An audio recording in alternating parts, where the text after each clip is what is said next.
All right, I think we are live.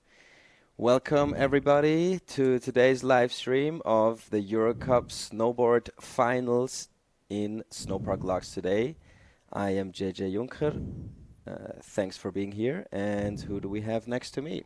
Introduce yourself. Hi, I'm Cam. I'm a snowboarder from New Zealand.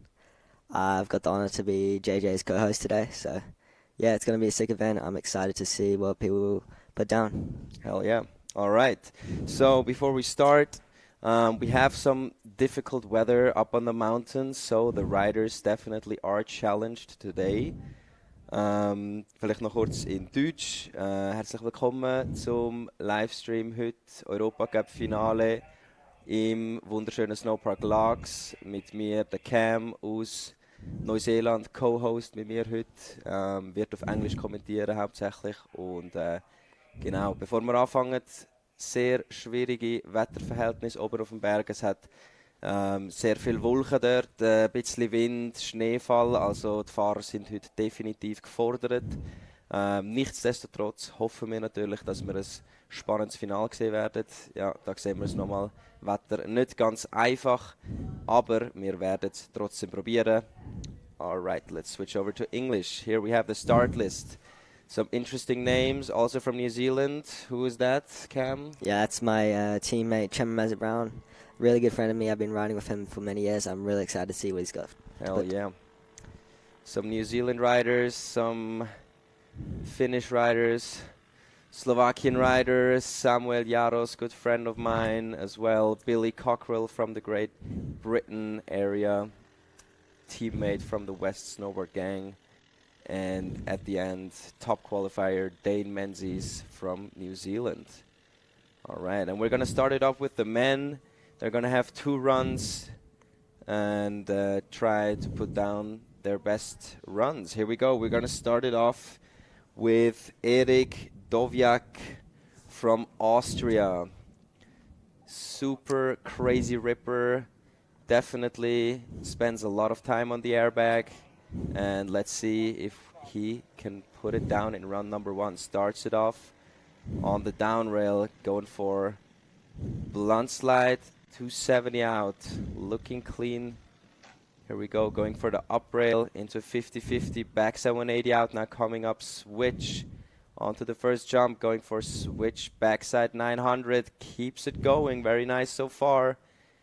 Onto jump number 2, going for frontside double 10, yes sir, looking super good so far. Onto the last jump with the backside 12, yes sir, all right. First rider puts it down. What do we think of that run, Cam? That was an amazing run. Super clean. I love his grabs. Yeah, definitely. And once again, not the easiest conditions. It's a little bit windy. We have some clouds, and visibility is definitely an issue. But Eric has no problem whatsoever. Let's see what score the first rider is gonna get.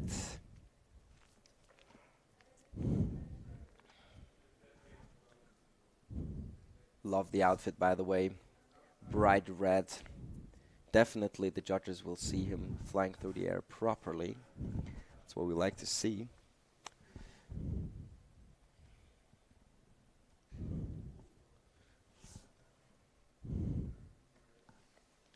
Waiting for the score. That first score always kind of sets the tone for the whole final. Gets all the riders kind of an overview where the judges are gonna put a run like this. And maybe some riders will change up their strategy after seeing the first score. What do you think, Chema and Dane? Will they put down a banger run, or will they hold back in run number 1 and then go for it in run number 2? Well, I think they're just going to have to look at the scores and look what the field is doing, because obviously the conditions look really hard. So, yeah, just got to see what happens, I guess. Yeah, all right. Here we go. First score on the board for Eric. We have a 72, solid score for Eric in run number 1. Next up, we have Joshua Robertson Hahn from Australia, so to say, your neighbor country. Yeah, Joshua is actually a really good mate of mine. He's a really nice guy, always brings the vibes. Hell yeah, Super let's sick see. riding as well. Give it away. Dropping in goofy with a cab 2 on, continue 2. Perfectly done. Into the up rail he goes. Lip slide, continuing 2. Silky smooth on that. He's going to the first hit, and I think he's going front side. But front side 1080. Oh, was that a 1260 melon? I think that was a front 9, but not what he was looking for. Unfortunately, he did not do that. I'm pretty sure he was going for the front 14 tail. Yeah. That's usually his staple trick. But That's true. Put that one down in qualies twice. Super clean. And, yeah, the weather conditions, they're not getting any better, unfortunately. Tough call for Joshua on run number 1. But as we said before, all the riders get 2 runs, 2 chances to put a run down. Alle Fahrer bekommen 2 Chancen am heutigen Tag, 2 Runs. Und der bessere von diesen 2 Runs zählt jetzt der Joshua aus Australien. Leider seinen Run nicht können runterbringen. Die Wetterverhältnisse sind wirklich relativ schwierig im Moment. Aber nichtsdestotrotz machen wir weiter mit dem nächsten Fahrer aus Spanien. Next rider all the way from Spain. We have Unai Lopez Sousa dropping in. Here we go. Coming up on the first down rail with a nice frontside 270 on. Now going for the high bar. Oh, nice board slide front flip out of that rail. Love to see that. Now into the first jump, going backside double cork 1080. Super solid run so far. Into the front side double 12. Oh no. That was looking very good up until that front double 12. What do you think went wrong, Cam? Well, it's just, obviously it's really difficult in these conditions. It's just really amazing that the riders out here trying their runs anyway. Yeah. So, yeah. But I think from a technical side, the trick itself was executed almost perfectly. Just couldn't quite spot the landing how he wanted to. And thus not able to put down run number 1. But he has another chance to put one down, that's for sure. I'm kind of amazed to see Spain putting out riders that are pretty darn good. Like, I've never seen any Spanish rider in the past 4 years of my career, and now they're kind of popping up, and they're pretty good. What do you think? Yeah, I think Spain's like a really sick country. They definitely got some sick hills there as well. Oh, yeah. Okay, next up, Anon Bosch, representing South Africa. Here we go, Cam. Take it away. This guy's a really sick rider to watch. He's always got the vibes at the man. And oh, yeah, he's dropping in goofy with a cab 2, continuing 2. Coming into the up rail, he's going regular into a front 1 on, switchback 3 out. Oh my god, visibility is terrible. It's pretty hard to see. Going for a switchback 5 on that first jump. And into that front side 1080. Oh yes, come on, Anton. And last hit, going with backside for a backside 1260 melon. Landing yes. it. Let's go. Round of applause for that guy. Hell yeah. Super hard conditions that run. It's almost like the cloud came in on his first hit. Oh, that's a wrong replay, guys. That was a Spanish rider from before. Anyways, Anon Bosch, definitely character on the mountain. Always brings the vibes, as you said before. And I think he kind of took a bit of a safe run right there. There we go. Nice 270 on, 270 out, and 180 on, switch back 3 out. And then this trick was his safe trick, I would say. Switch back 5, and then onto that beautiful front 10 melon.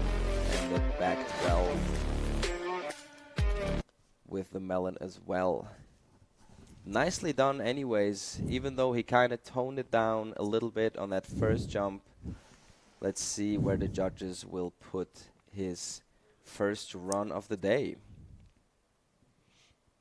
Here we go, 64.40 for run number 1. I would say that's a solid score, especially considering that he did only a switchback 5 on the first jump, but nevertheless, good score. For sure. All right, next up, Matia Milenovic from Serbia, also a good friend of mine, super nice guy, getting ready to drop for his first run. Do we have any Serbian viewers in the chat? Let us know. W's in the chat only for Matia right now.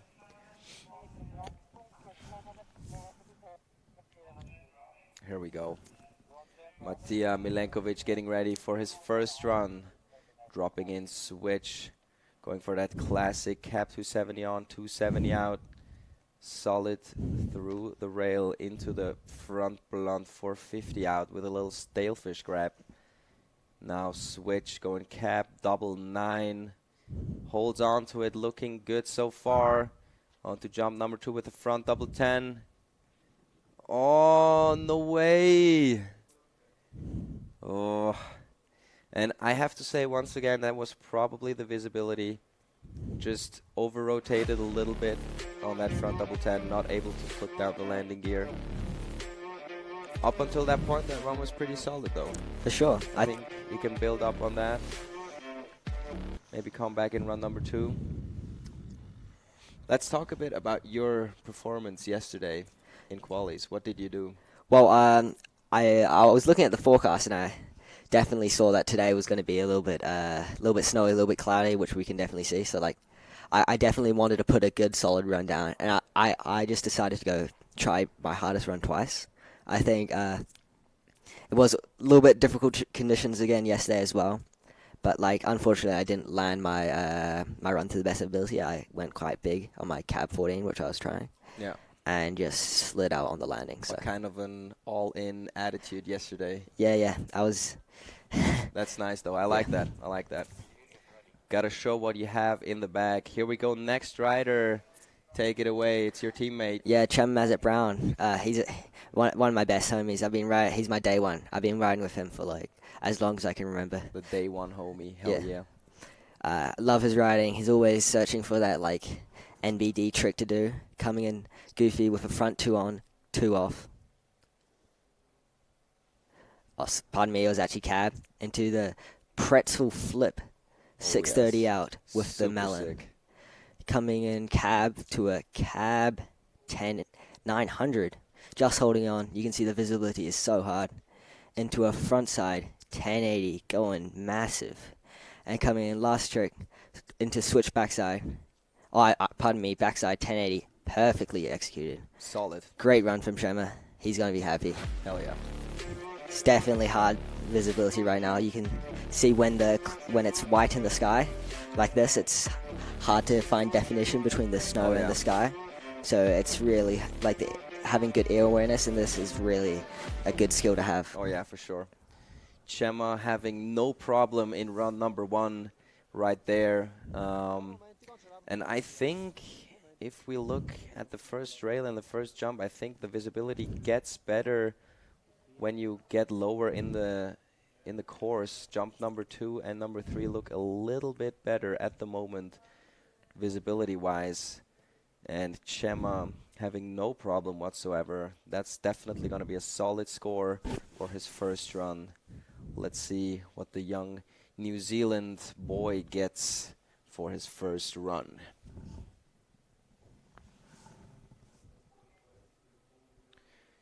James Plum is asking if this is qualifications. No, it's finals. The big show. The one show that everybody is looking forward to see. Got some fans from Sky Remans as well. The young Belgium girl, which we're going to see in a little bit. First, we're having the men's twice, run 1 and 2, and then after the men, we're going to see if the women are able to put down their runs. Here we go. Chema with the 74 for run number 1. I think that's our new leader, right? Yeah, I think he's going to be really happy with that. Yes, sir. Chema Brown in the first spot right now. Here we go. Next up is going to be Samo Yaros. Super stylish ripper. Getting ready to drop. And he's kind of similar to your riding. He's also a master of the flat spins. Doesn't do that many corks. Let's see if he can put his first run down. Coming into the first down rail. Going frontside 270 on, 270 out. On the down rail. Here we go on to the up rail. With a nice switchboard slide, underflip out. Now coming in his regular stance, going for frontside 1080 melon grab. Perfect landing. Looks like he has a lot of speed for jump number 2. Going backside 12. Oh yes. Come on, Samo, put it down, baby. Into the cap 10. Yes, wow. sir. Oh yeah. That was Nice that was a good run. Oh yeah. I bet you like that one. Yeah. I bet you like that one. That was very nice. A lot of flat spinning. When you see people spin flat, it's often like a lot less dangerous to flipping. That's why many like riders recently spin flat, especially in these conditions when you can't see much. It's pretty beneficial. I agree. But in my opinion, sometimes I would say spinning flat is a little bit more difficult technical-wise, because when you add a flip, it's kind of easier to finish your rotation, and you have like the tail where you can snap really hard out of it and get that momentum going. And if you spin flat, you're kind of missing out on that tail pop. I mean, you still get some tail pop, but if you really go for a flip, that's kind of beneficial. But For there sure. we go. Wow, that was a great score. Great score for Samo Yaros, 79.8, and thus our new leader. Here we go. Next up, who do we have? Eric Jeremy from Finland. Great rider. I've always loved watching him on Instagram. He's coming in goofy into the Hardways cab 2 on. Oh, yeah. Just slipping off the rail early. I wonder if the judge is going to pick him up for that. Into a back 5 off the cannon rail. Super clean, coming into the first jump. Spinning front side 1080. Oh, yeah. I believe that was a cap 1080, actually. Now switch. Switch back to a switchback 900. And into a front side 1440. Oh, just sitting down on that. Unfortunately, Eric's not going to get a good score with that. Damn. That was looking to be a sick run, That was actually a nice run, yeah. Also, the cap 10, maybe letting go of the grab a little bit early, and then right there the switchback 9 was a bit short, but that front double 14 with the melon grab would have been a definitely highlight to I'm looking forward to his next run. Hopefully he can put down that front side 14 for sure. Let's cross our fingers for Eric on run number 2.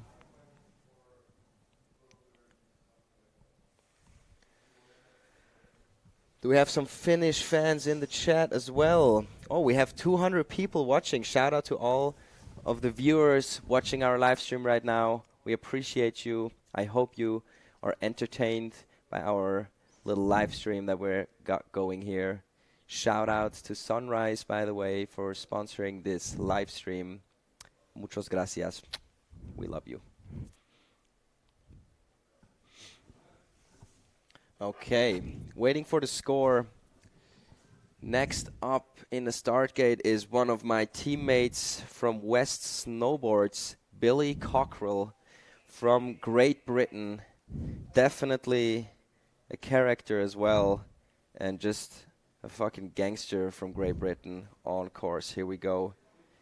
Dropping in on the down rail, going for a cap 270 on, 270 out. Onto the up rail, going blunt slide 450 out, taking as much speed as he can. Onto jump number 1, going cap 9, beautiful with the Indy nose bone. Love to see it. Into frontside 1080 melon grab, keeps it going. Come on, Billy, put her down. Back double Oh. 10 Indy and puts it down. Hell yes. What do we think of that run, Cam? Oh, that was a silky smooth run. Everything was perfect. I think it's going to be a pretty good score. Hell yes. Solid run from Billy Cochrell. Making the West Snowboard family proud right now. Definitely the conditions are not getting better. I would even dare say they're getting a little worse from time to time. But nevertheless, Billy Cochrell making it work today. Putting down his first run. Stoked to see that. Homie is definitely on a grind to get his snowboard career going. And it seems to be working.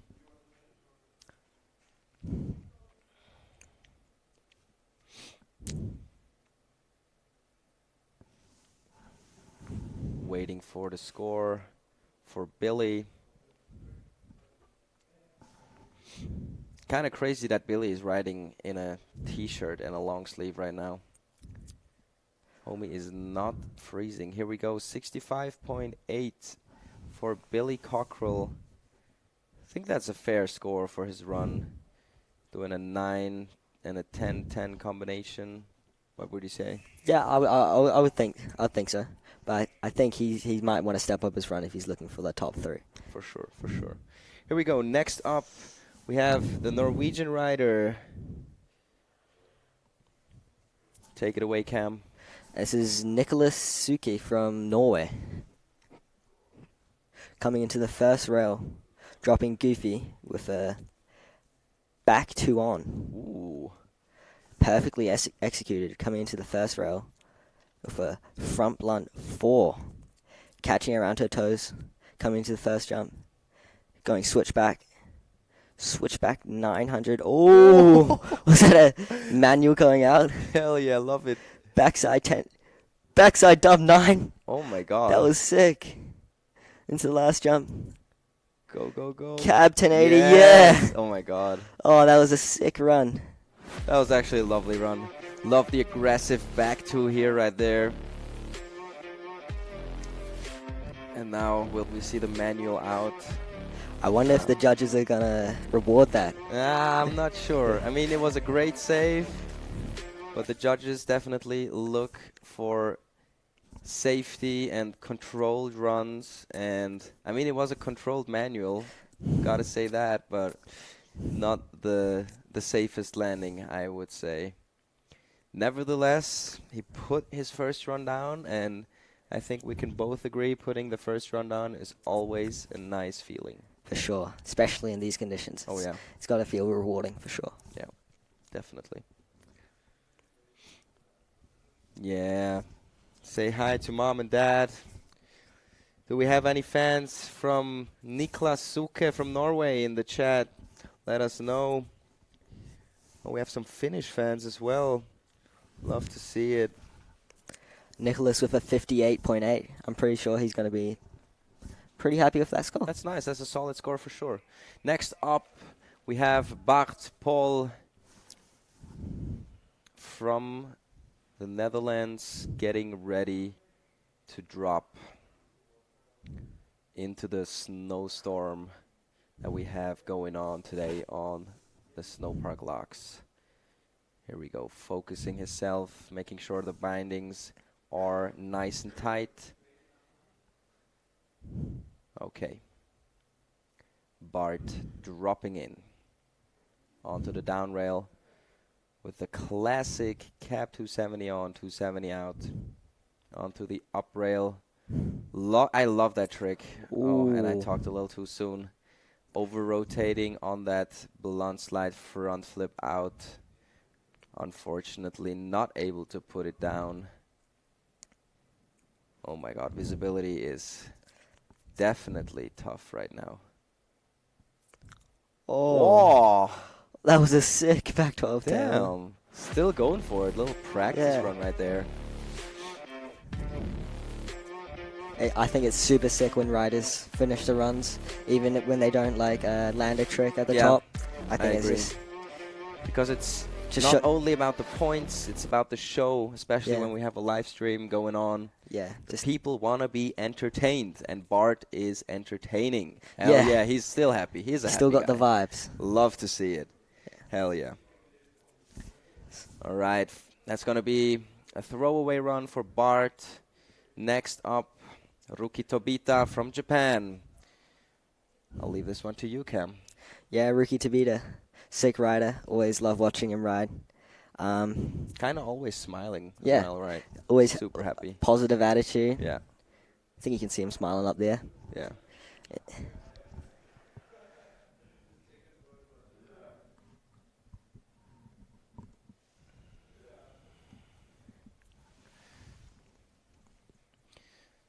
Und für all die deutschsprachigen Zuschauer, jetzt haben wir den Ruki Tobita aus Japan. Wir haben ein internationales Starterfeld.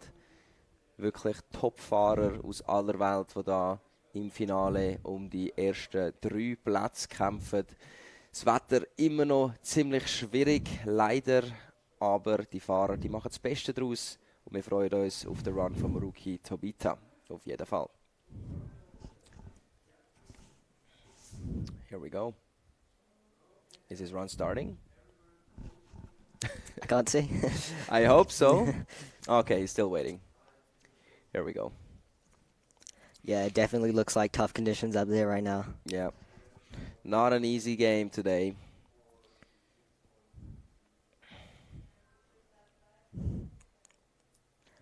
Sometimes at Laax, I definitely think that you get the cloud stuck above the park. Yeah, sometimes for real. It's a bit frustrating. Yeah, it is. I mean, oh my God.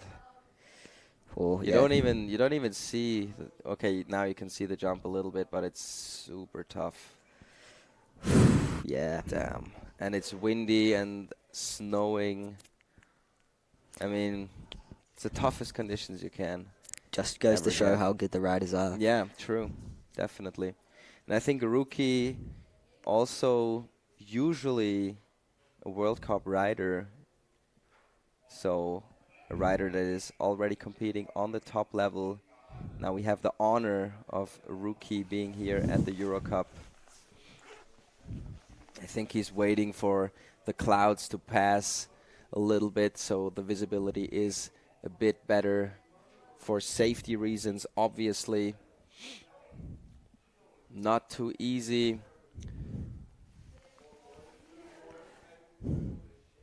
I think we're still waiting for Ruki to drop. Let's take a look at the leaderboard currently. In first place, we have Samuel Yaros from Slovakia with a 79.8. In second place, your teammate, none other than Chema Brown. And in third place, actually the first rider to drop, Eric Doviak with a 72. We've seen a bunch of landed runs, which is actually nice to see because the conditions, once again, they're so tough. And I think entertainment-wise, it has been pretty good so far. Yeah, definitely seen some sick tricks considering the conditions. Like, yeah, it's looking gnarly out there. Yeah, and we gotta say, we are the lucky ones sitting in these comfortable chairs down here at the Rocks Resort, watching the action going down in the safe space right now. Yeah. Compared to the other riders, I think we're having a bit of a better time right now. At least it's warm in here, right? Hell yeah. Okay, still waiting for the weather to clear out a little bit. In the meantime, maybe we have some questions in the chat. For the moment, if anybody of the viewers, anyone has a question regarding the contest, feel free to let us know. We're happy to answer any questions you have. Maybe while we wait, let's talk to Cam. You're spending your season here in Laax, right? Yeah. I'm based in Laax until like mid-April, so yeah. Okay, pretty nice. Yeah, well, early April. Yeah. Yeah. And what's your next competition on the board? Where are you going? Well, I'm actually I ride pipe, park, and big air. So So an um, ATV, an all-rounder. Love to yeah. see it. So I'll be at the Corvac Europa Cup doing the half pipe and the slopestyle. Yeah.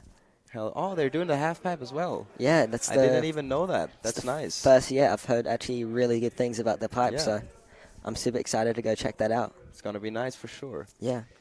So once again, it's an honor to have you here in the booth with me today. Definitely looking forward to the Euro Cup in Corvac, where we also gonna have a live stream. I'm pretty sure of that at least. And yeah, this year, first time in, I believe, I don't want to say anything wrong, but something like 5 or 6 years. First time we have a half pipe at Corvac. There used to be a half pipe a while back, and now they're having one once again. And it just opened up, I think, 2 weeks ago or something like that. And yeah, I think it's gonna be a blast in Corvac Euro Cup. I believe half pipe finals as well. Right? Yeah. It's gonna be a show for sure. Hell yeah. And also might be worth to say, why does the Corvac have this half pipe right now? Why did they build it? Do you know it? I'm pretty sure it's for the next year when they're hosting the World Champs, right? Exactly. And Corvac is going to be the host for the next World Championships in freestyle, snowboard, and free ski. Thus, they had to build a pipe, which is just nice for us Swiss guys to have now 3 half pipes. That's actually crazy. yeah, that's really good statistic to have. It's Yeah. so cool watching. We're kind of spoiled with Yeah. the setups we have in Switzerland right now. But anyways, weather still pretty tough. Rookie Toita is still in the start gate. And that's definitely a tough one, waiting to drop and having to wait for such a long time. Not the easiest contests for sure.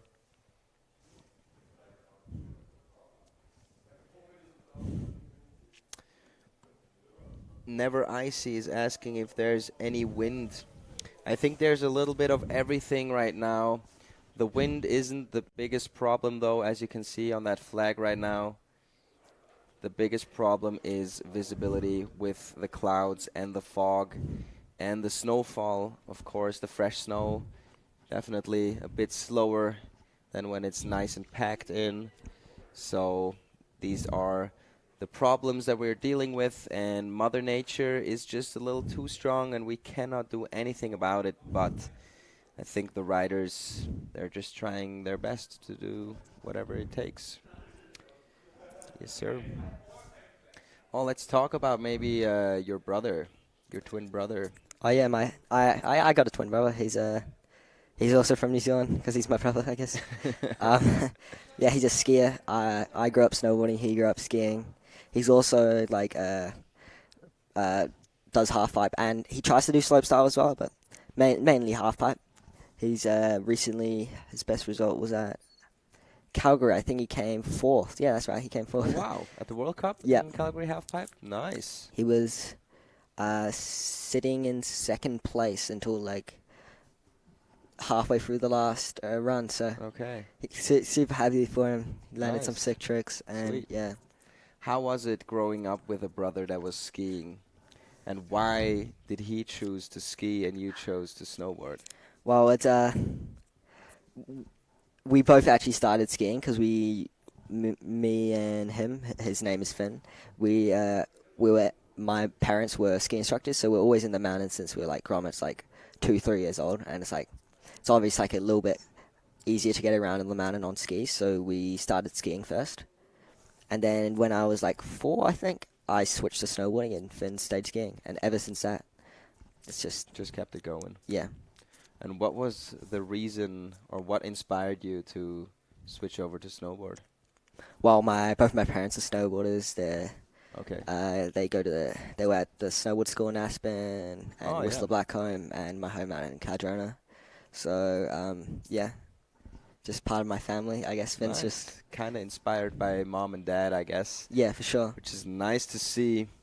My parents, My dad snowboards, but he actually started snowboarding because we wanted to start snowboarding, or my brother wanted to start snowboarding, and then I kind of got inspired by my bigger brother to get going on the snowboard. And actually, the funny thing was I started snowboarding for one season, and then I switched over to skiing again because I couldn't snowboard and I fell all the time. You definitely remember that as well. Yeah. Starting to snowboard, never an easy task, and then spent one season skiing again.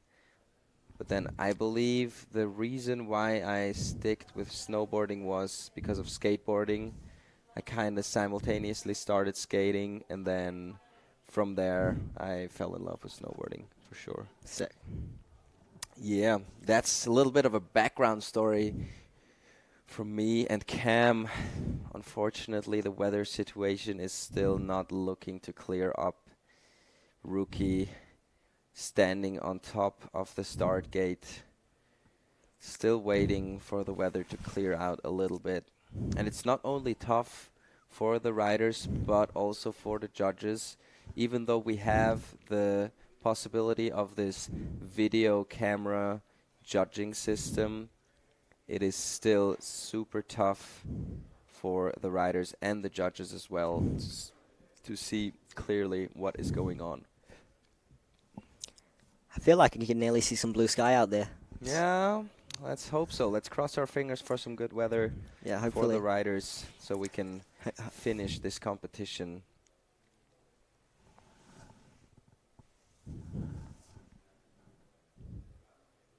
I'm not answering any of the important questions. Oh, God. Where are the important questions? I'm looking for them right now. Oh, my goodness.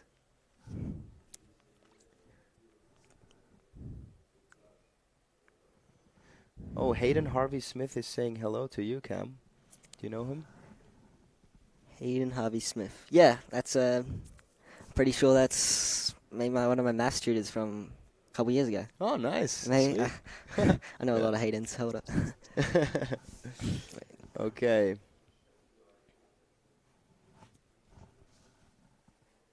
James Plum, you're throwing some rumors out there. I'm not gonna talk about that first one that I see right there. No drug use in our scene, please and thank you.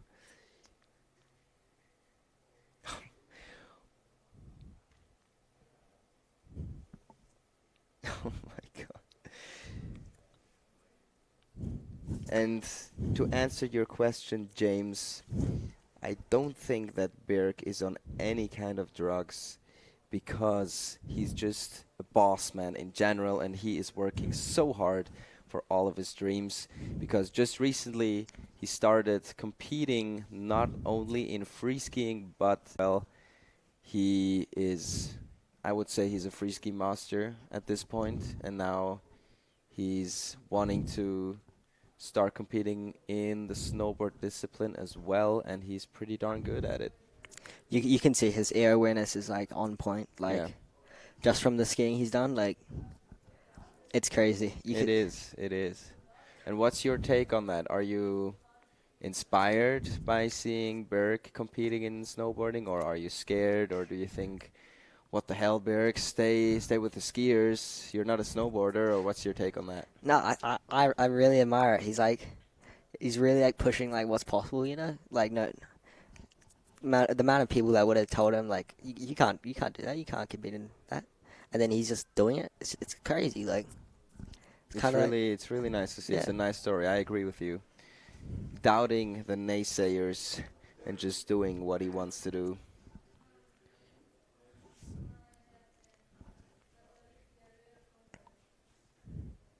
Who are the judges? I actually don't have that in my head right now, but the judges are sitting just around the corner. Maybe do we have a cam for the judges so the judges can say hello to the stream as well?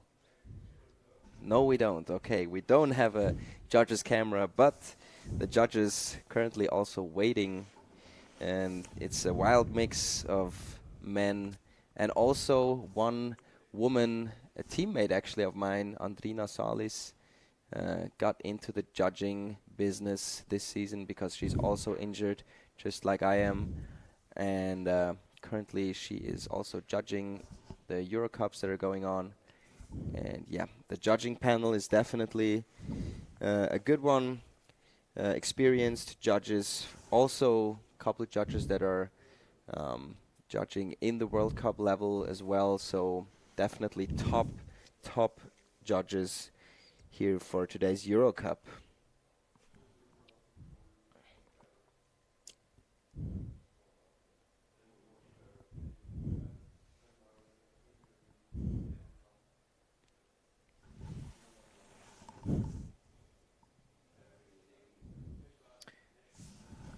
That's actually an interesting take from James Plum. Norwegians are also not killing it right now. I guess you're talking about the Norwegian snowboard team. Well, you cannot forget about Mons Roysland. Mons Roysland is definitely on a tear this season. X Games, insane show from Mons in the big air as well as the slopestyle division. And obviously there's Oyvind Kirkhus and Marcus Cleveland. You cannot forget about Marcus Cleveland, who is currently battling a concussion, but I believe he is competing this week at the World Cup in Tignes, France. So I think he's going to get a comeback. And did you see anything of the course from Tignes? I know it's 2 jumps into 2 rail pads and a bigger jump. Yeah, I've seen the course. I saw the whole slopestyle course, and it looks freaking amazing. Actually, it looks so fun, and definitely kind of a different sort of slopestyle course than we have here today. And I think, am I seeing it correctly? We're starting it off, trying to get Rookie Tobita on the course right now. Hopefully starting in a little bit.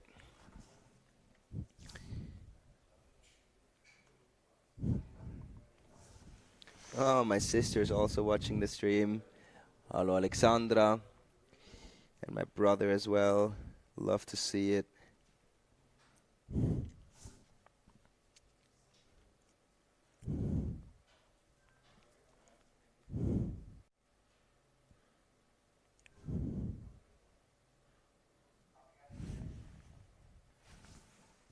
Oh, Rocco Jameson is also in the chat.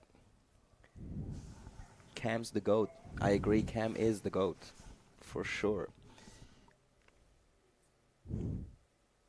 Pretty sure Rookie Tabita is getting ready to drop in. Nice. Seems Love to be see strapping it. in. I hope we can continue at least one run for all the riders. Maybe doing the possibility of judging based on one run, which is not an easy task. But anyway, Rookie Tobita on course. Take it away, Cam. Cab 2 continuing to perfectly executed. Coming in regular with a lip slide, continuing 450 with the indie grab. That was perfect. Coming to switchback 900. Just getting over the knuckle. It looks very slow. To the front side, 1080. Just squeaking over. Oh my god, it's so slow. And a backside, 1260. Oh, no. Way. Just sitting it down on his heels. Oh, boy. Damn, that was looking like to be a sick run. And also, just waiting for like 10 minutes at the start to getting ready to drop and then putting a run down like this, or almost putting a run down like this. Oh, you can really tell it's slowing down. It is. But then on that last jump, he still got a lot of speed out of it, which was, I think he was a little surprised by that because the first and second jump looked like it was very slow since there was a lot of snowfall going on during the wait. Just goes to show how good the riders are to be able to land like all these tricks in these conditions. Oh yeah, for sure. Even though he didn't land his run Shout out to rookie Toita for trying to put it down, trying to make it happen in today's Snowboard Euro Cup final in Snowpark Laax.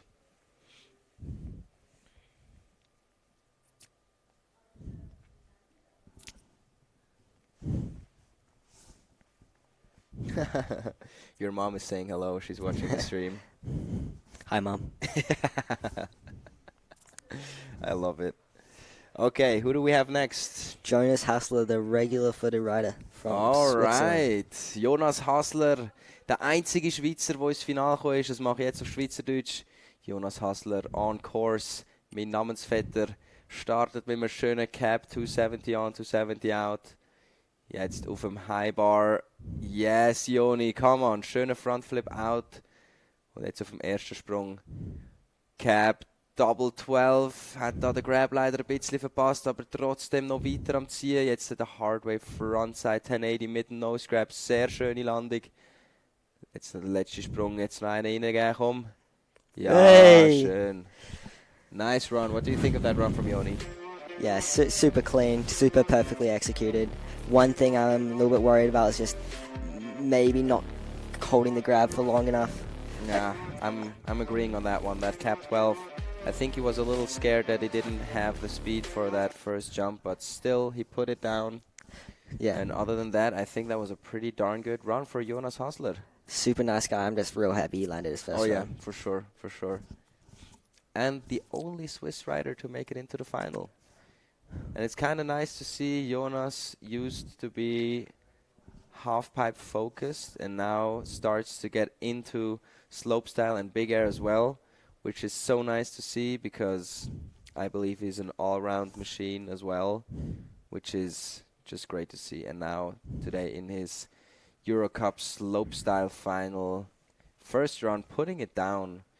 Fürs Vaterland. Shout out Switzerland, baby. Let's go. You can definitely always count on Jonas to bring the good vibes up to the mountain. Oh yeah, for sure. He's always a happy guy. I have to say sometimes his high energy can be a little bit annoying from time to time, but it's always good times for sure.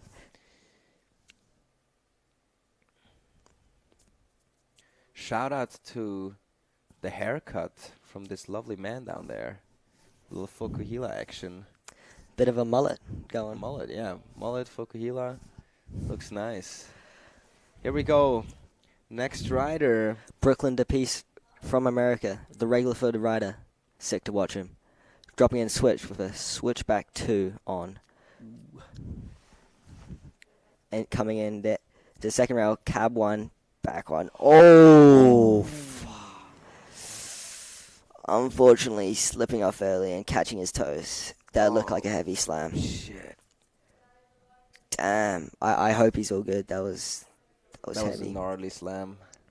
I think he kind of slipped off the up rail, right? He did. I wonder if it's like a bit of the visibility, like. Maybe. Oh my god. Brooklyn the Priest going down on his first run, unfortunately. Such a nice guy. Yeah, he is. He really is. He Doesn't deserve it. Nah, I guess nobody deserves to Nobody does, yeah. crash, Yeah. obviously, but I was at the Youth Olympic Games with him. He was on beast mode. He was like throwing like 16s, like in slopestyle and like Damn. big air. Like he's a really good rider. Like definitely one of like the next like sick people to watch for sure. hell yeah. From the United States of America, Brooklyn the Priest going down on his first run, slipping off of that up rail a little early and catching the unlucky toe edge into the scorpion landing. He is being treated by our medical team right now. Let's hope that it's nothing too serious and he gets to keep competing, I guess. I hope so. In the meantime, let's take a look at the chat. Still a lot of people watching. Love to see it. 230 people currently watching us talking trash right now. Love to see it. Hope it is a little bit entertaining at least. Here we go.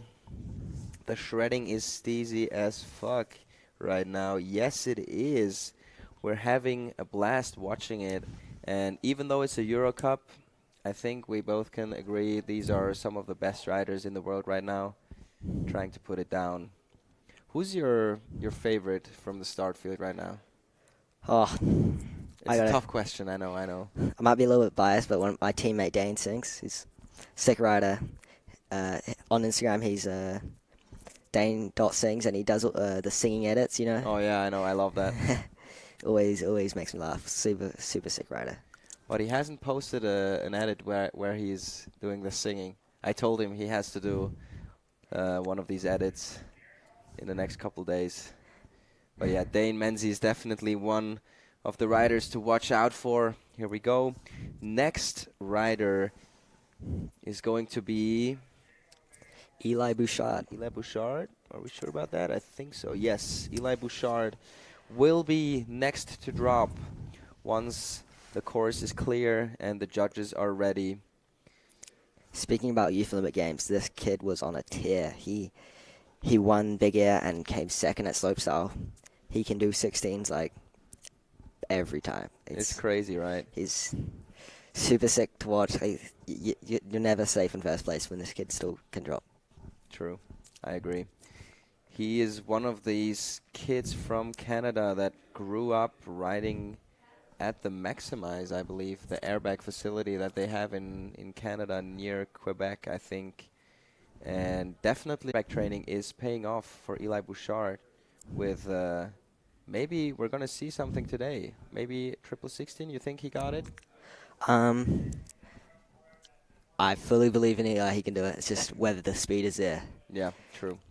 It all comes down to the weather conditions. If they are on point, or let's say if they are good enough, maybe we're going to see one of these gnarly 16s from Eli Bushard, the youngster from Canada. He was actually just at Absolute Park, and he put down a smoking line. Like, I think he did, what did he do? Cab 16 to front 18. Oh my God. Yeah. Eli Bushard, definitely a youngster to watch out for. Here we go. Getting ready to drop.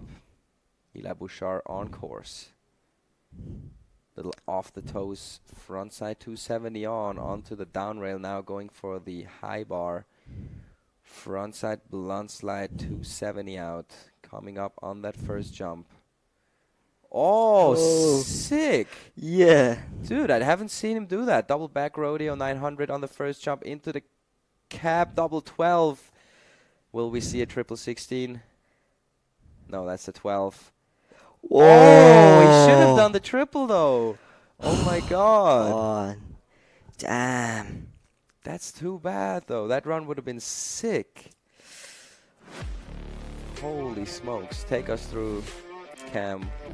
Yeah, he's just such a sick rider.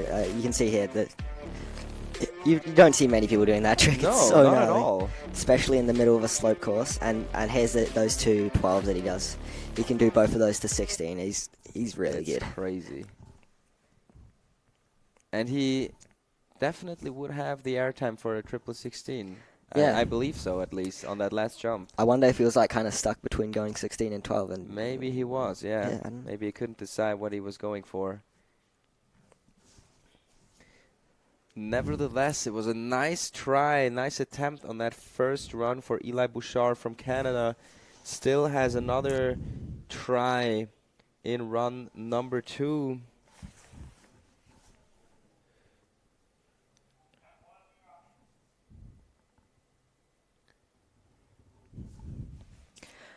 Next rider is Evan Robble out of the USA. Another one of these really good USA guys. He's a super sick rider to watch. Really nice guy. Dropping in switch. Oh, going for the quad kink. Oh, sick. Switchboard press 2. That is so hard. Into the lip slide underflip 7. Wow. I mean, backboard underflip 7. And going front side with the front double 9. Lacing the landing. Into the switch backside 1080. Oh my God. For Laax going cab, he's going cab 14. Oh my Oh! God. Perfectly done. Wow. Holy. That was sick. Oh, he is hyped. He cannot Oh. believe it himself right now. Dude, that run was insane. On That was a the sick quad run. kink. Actually, the first rider that is going for that quadruple kink rail. Dude, that run was fucking sick. That was a sick And run. that 14 at the end right there? He's going to be stoked. Wow. I thought he was going for the 12 on that last one and then just wraps it around at the end. Yeah, Damn. the tail grab really can really speed up rotations. Oh, yeah, that was sick, though. I believe, I mean, in my opinion, that has to be our new leader, for sure. Yeah. First of all, choosing the quad kink rail, the first rider we've seen hitting that quad rail in the final, and then with that 14 at the end, and pretty much perfect jumps as well. Maybe on that first jump, not super technical and super difficult trick, but I think, what's the score? Yes. An 85.8. Hell yeah. I think he's going to be real happy with that. Oh yeah, and Dane Menzies, your teammate. Yeah, I believe he was actually the first ever New Zealander to do back-to-back 16s. All right, so let's see. Will he put one down today? So, yeah. Take Super it sick away, rider. bro. Take it away.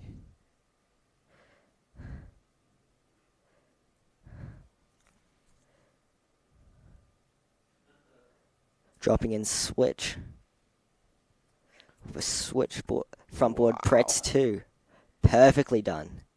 So clean. And in the front blunt 6. Lacing the landing. Tucking for the speed.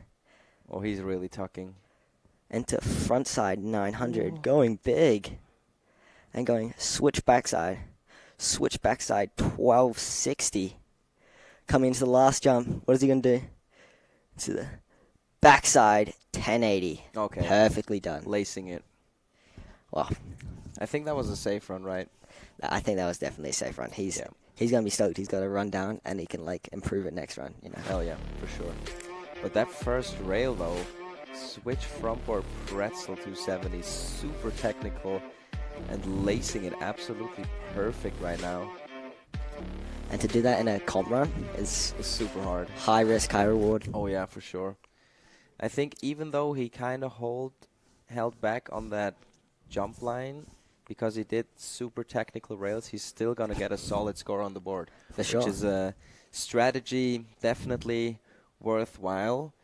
And yeah, let's see where the judges are putting him after run number 1. And I think Dane also the last rider of run number 1. So we're going to start it off once again with the first rider.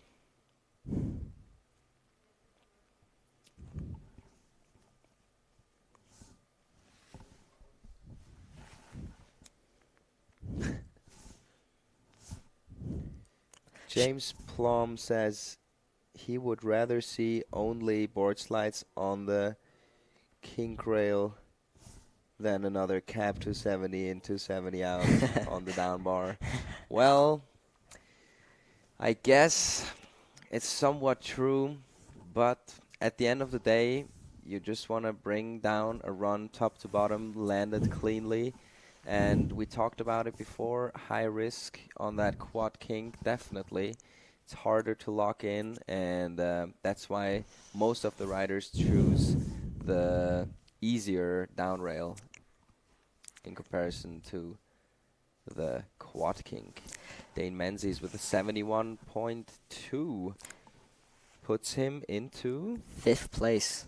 All right, solid score for sure. I think he can be stoked about that and work his way up on run number 2. Here we go. Currently sitting in 4th place, just outside of the podium. This is Eric Dovjak from Austria on course right now, starting things off with a blunt slide 270 out on the down rail. Onto the pole jam with a 50-50 backside 180 out. Here we go. I think he's going to upgrade his run. Yes, he does. Going for a switch. Backside 1260. Lacing it perfectly. Onto the front side 10. Oh. But unfortunately, not able to put her down in run number 2. Has to stick with his first run score of a 72. What do you think went wrong? Well, I think he might have just going a little bit too fast and spun a little bit too much. And you can see just over, he can't stick it.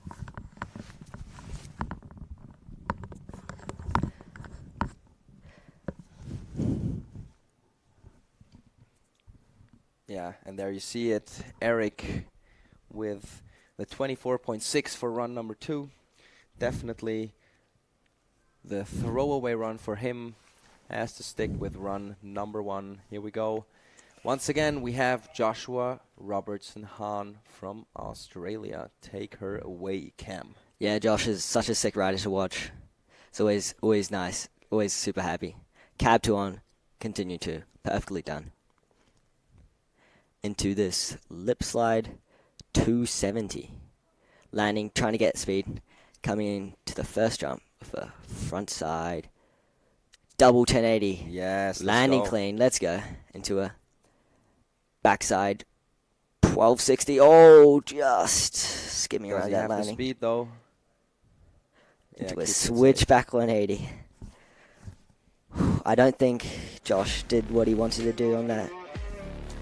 Not that quite backside sure either. landing. But the rails were super nice though. Definitely struggling for speed a bit. You can see on that. For sure. But at least, I mean, the sun is popping out right now. Yeah. It's looking very nice so far. Super happy that he finished his run though. Yeah. Like even though he didn't land the back 12 perfectly, he still did a switchback 180. Yeah, it's true.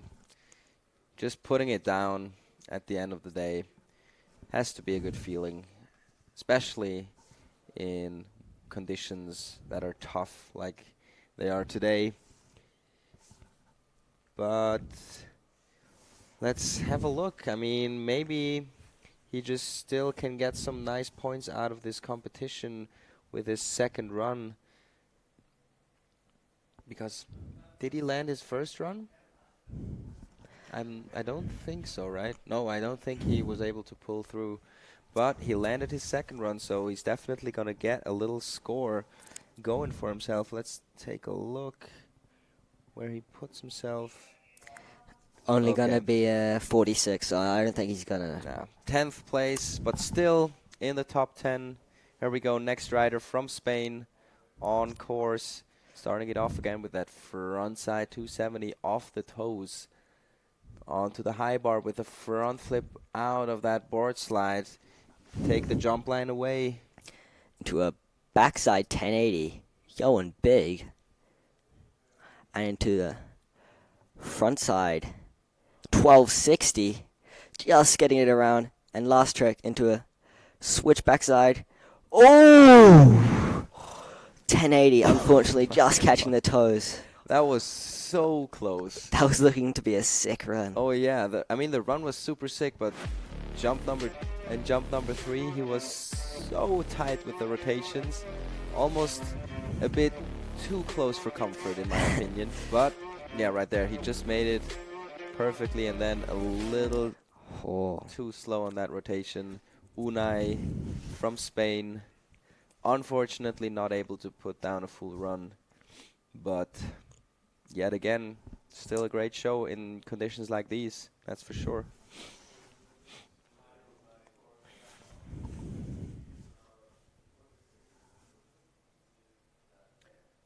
Max Watkins is trying to see some quads. Not sure if we're going to see a quad today, Max. I'm sorry if I have to disappoint you right now. But nevertheless, we're going to keep it rolling with Matia Milenovic, the Serbian Ripper, getting ready to drop.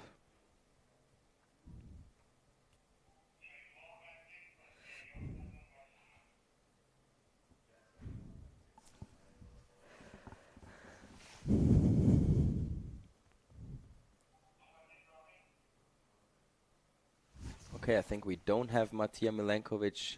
Yes, we have Anon Bosch right now from South Africa, representing South Africa. Here we go. Dropping Starting in it off. switch. Take her away, Cab 2, continuing 2. Perfectly done. Opting for the high rail this time. Into a front 1 on, switchback 3 out. Perfectly executed. Into a backside. 540. Oh, just over rotating. That's too bad. I wonder if the riders are just underestimating the speed on the first jump a I bit. think it's just super tough since the sun is kind of popping through right now. Yeah. Changing the snow conditions, not an easy task, especially if you had the first run in the fog. Take another look at his run. Looked very nice on that first 2 rails, but then just too much speed. Just going bigger than expected. Yeah. Tough one to swallow, that's for sure, but Anon Bosch, if anyone, is still going to be happy, even though he didn't land his run. Definitely. Such a good guy to watch. Great Instagram. Oh, yeah, his Instagram is always amazing, that's for sure. Here we go. He's going to stick with his 64, which is still putting him in 8th place. So he's going to get some points out of that one for sure. Here we go. Now we have Matia Milenovic, the Serbian rider, getting ready to drop. Matia currently sitting in 12th place, starting things off with a nice cap 270 on, 270 out, keeping it steezy. Onto the front blunt 450 out with a lot of speed right now. What are we going to see? Cap 999. Oh, no way. Just sitting down on that landing. Damn. So I think I just thought about that, seeing Matia get onto that first jump. He was riding a little bit more on that left side of the jump. As you can, I think we're not going to see it now, but he didn't get as much speed as Anon did, and Anon pretty much rode in the middle, as I remember correctly. So maybe the strategy for the riders is to keep the line as straight as possible until the last part before jumping to get as much speed as possible. I also thought maybe the high rail is benefiting for speed as well. True. That could be. Here we go. Next up, your teammate, Chema Brown. Yeah, take her away, Cam. Chem is such a sick rider to watch. Always super happy. Always doing something unique. Yeah. He's goofy footer from Raglan, which is famous for the real good waves in New Zealand. Dropping regular for the front 2, continuing 2. Perfect landing right there. And the pretzel flip, perfectly executed with the melon grab. And the cab 1260, landing it. Let's go, Chema. Oh, come on, Chema. The front side 1080. Ooh, just getting over the knuckle. Oh my God. Going last so jump. Close. He's going to go big into a backside 1260. Oh, no. No way. Just over-rotating a bit. Damn. My heart was kind of racing right there. That would have been a sick run. Yeah, for sure. He's still happy, though. Yeah, for sure. Oh my God. That cap 12 at the first jump. Beautiful. Thing of beauty for sure. You can definitely see the speed is slowing down a bit on those last 2 jumps. Yeah, for sure. Almost holding on to that back 12 on that last jump. Unfortunately, not quite able to put it down in run number 2. But still, Chema is sitting on the podium on place number 3 with a 74.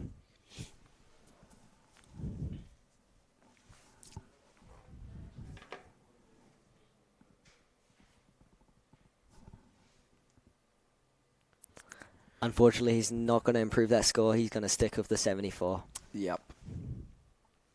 But once again, conditions are super tough, so it's going to be a nail biter for Chema Brown. Will he stay on the podium? The next guy currently in place number 2, Samo Yaros on course, dropping in with a frontside 270 on, 270 out. Absolutely perfect now with the switchboard slide underflip out, coming in to the first jump. Starting it off, frontside 1080, melon grab, absolutely perfect landing. Here we go. Carries the speed nicely with a back 12, little bit of a hand down in the landing. Now going cab 14. Cab 14! Oh, shit. He holds onto it, holy. Oh my goodness. Oh my god, that's gonna be tough for the judges as well, because the run was pretty much perfect up until that last jump. Maybe a little bit of a hand down right there, but going for the cab 14 and holding on to it. Oh, I mean, he's got to be stoked that he put that run down. yeah, it's real impressive that he held on to that last real. one. That takes a lot of core strength and leg strength, and Samo putting it down. Damn, that was a landing if I've ever seen one. I'm curious to see if that's going to improve his score or if he's going to stick with the 79.8, which is putting him currently in place number 2. Let's take a look.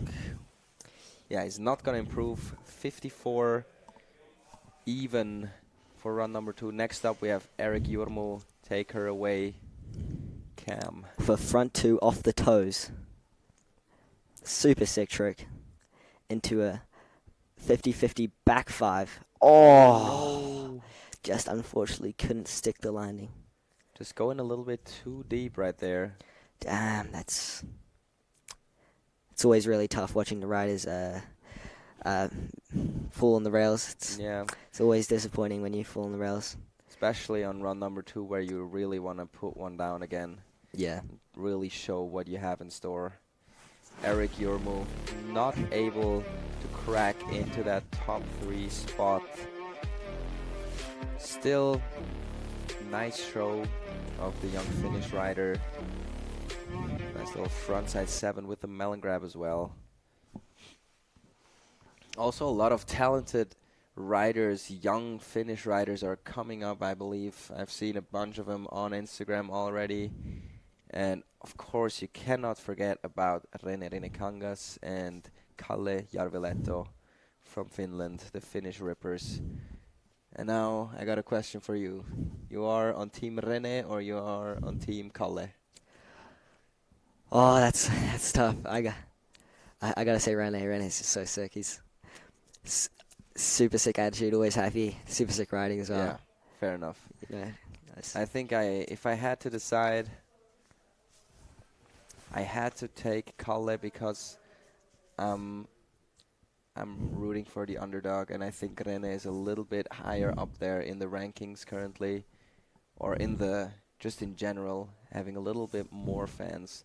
Maybe, I don't know. I'm just talking right now. I don't know if it's true or not, but both of the riders, super sick, super nice persons.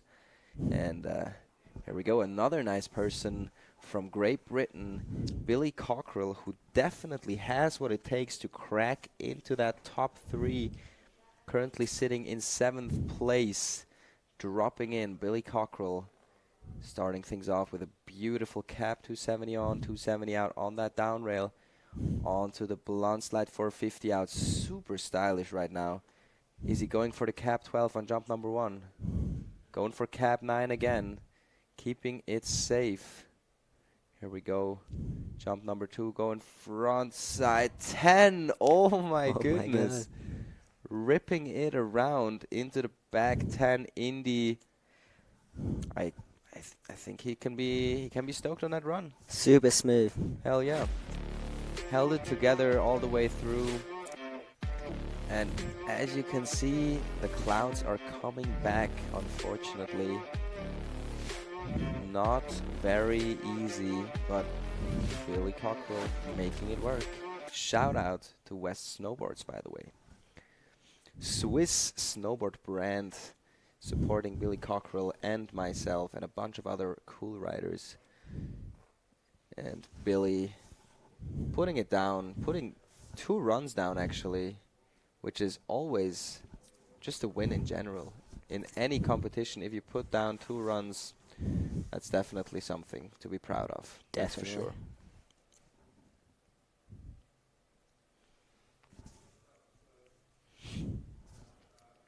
Oh yeah, showing off the sponsors. Love to see it. Billy showing the love. Oh, and actually improving. 67.8. Let's see where this puts him. 2-point improvement. Did he improve the placement? Yes, he actually did. He got into 6th place, just behind Dane Menes currently. Next rider from Norway, getting ready to drop. Who do we have? It's Niklas Suki, getting ready to drop. Goofy footer coming in with a back 2 on. Ooh, just coming off slightly early. Into a front blunt 450. Oh, getting corked. Hell yeah, love to see that.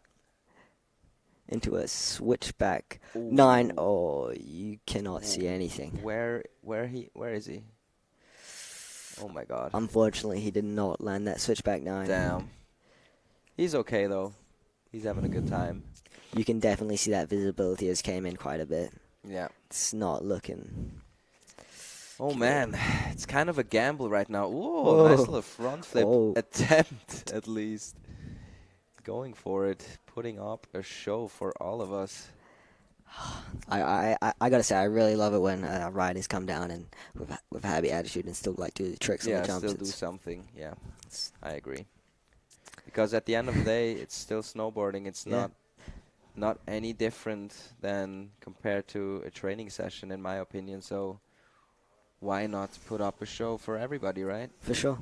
That's true. He seems stoked. Hell yeah. So not improving his score of a 85.8 and still sitting in that 9th position. Let's see, who do we have next in the start gate? We have Bart Paul from the Netherlands getting ready to drop. Wasn't able to put down his first run. Will he land his second run? This is it. Has to put something down to get a chance to crack into that top 3 position.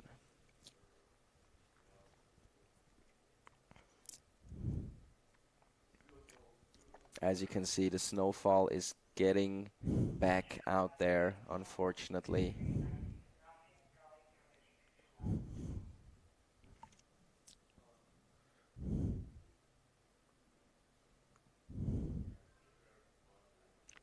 Waiting for the weather, I suppose, to clear up a little bit, making it as safe as possible.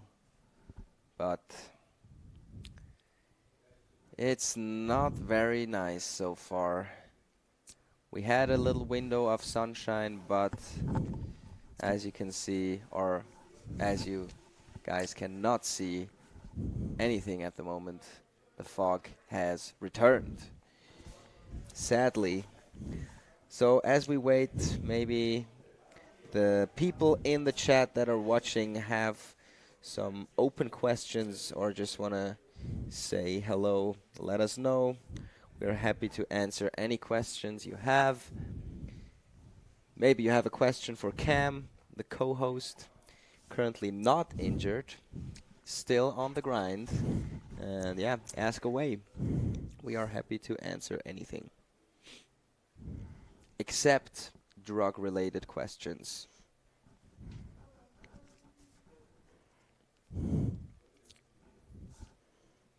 Weather still looks not very fun, not very pleasant. Who do you think? Who do you think's gonna win this event? Do you have like any? Like, well, do you have any?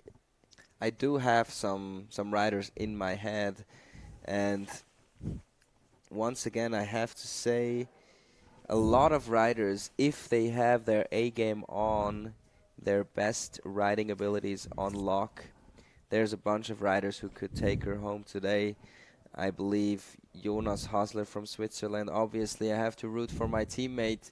He definitely has what it takes to take her home, but there's things you cannot change, and that is the weather. And in weather conditions like these, I'm not sure if Jonas is able to put down his best possible run. We'll have to wait and see, but nevertheless, I believe Samo Yaros was also on my list, and I think if he would have put down that cap 14 on run number 2, if he put it down clean, I think we would have had a new leader, possibly. And of course, both New Zealand riders, Chema and Dane Menes, insane snowboarders, and definitely both have the skill level to take it home. Yeah. Evan Robble definitely has a good score already down on the table. Yeah. I think he's gonna sit up there for a little longer. As we can see, the weather is still not playing along. We are currently on hold to wait for better weather coming up, hopefully, in a little bit.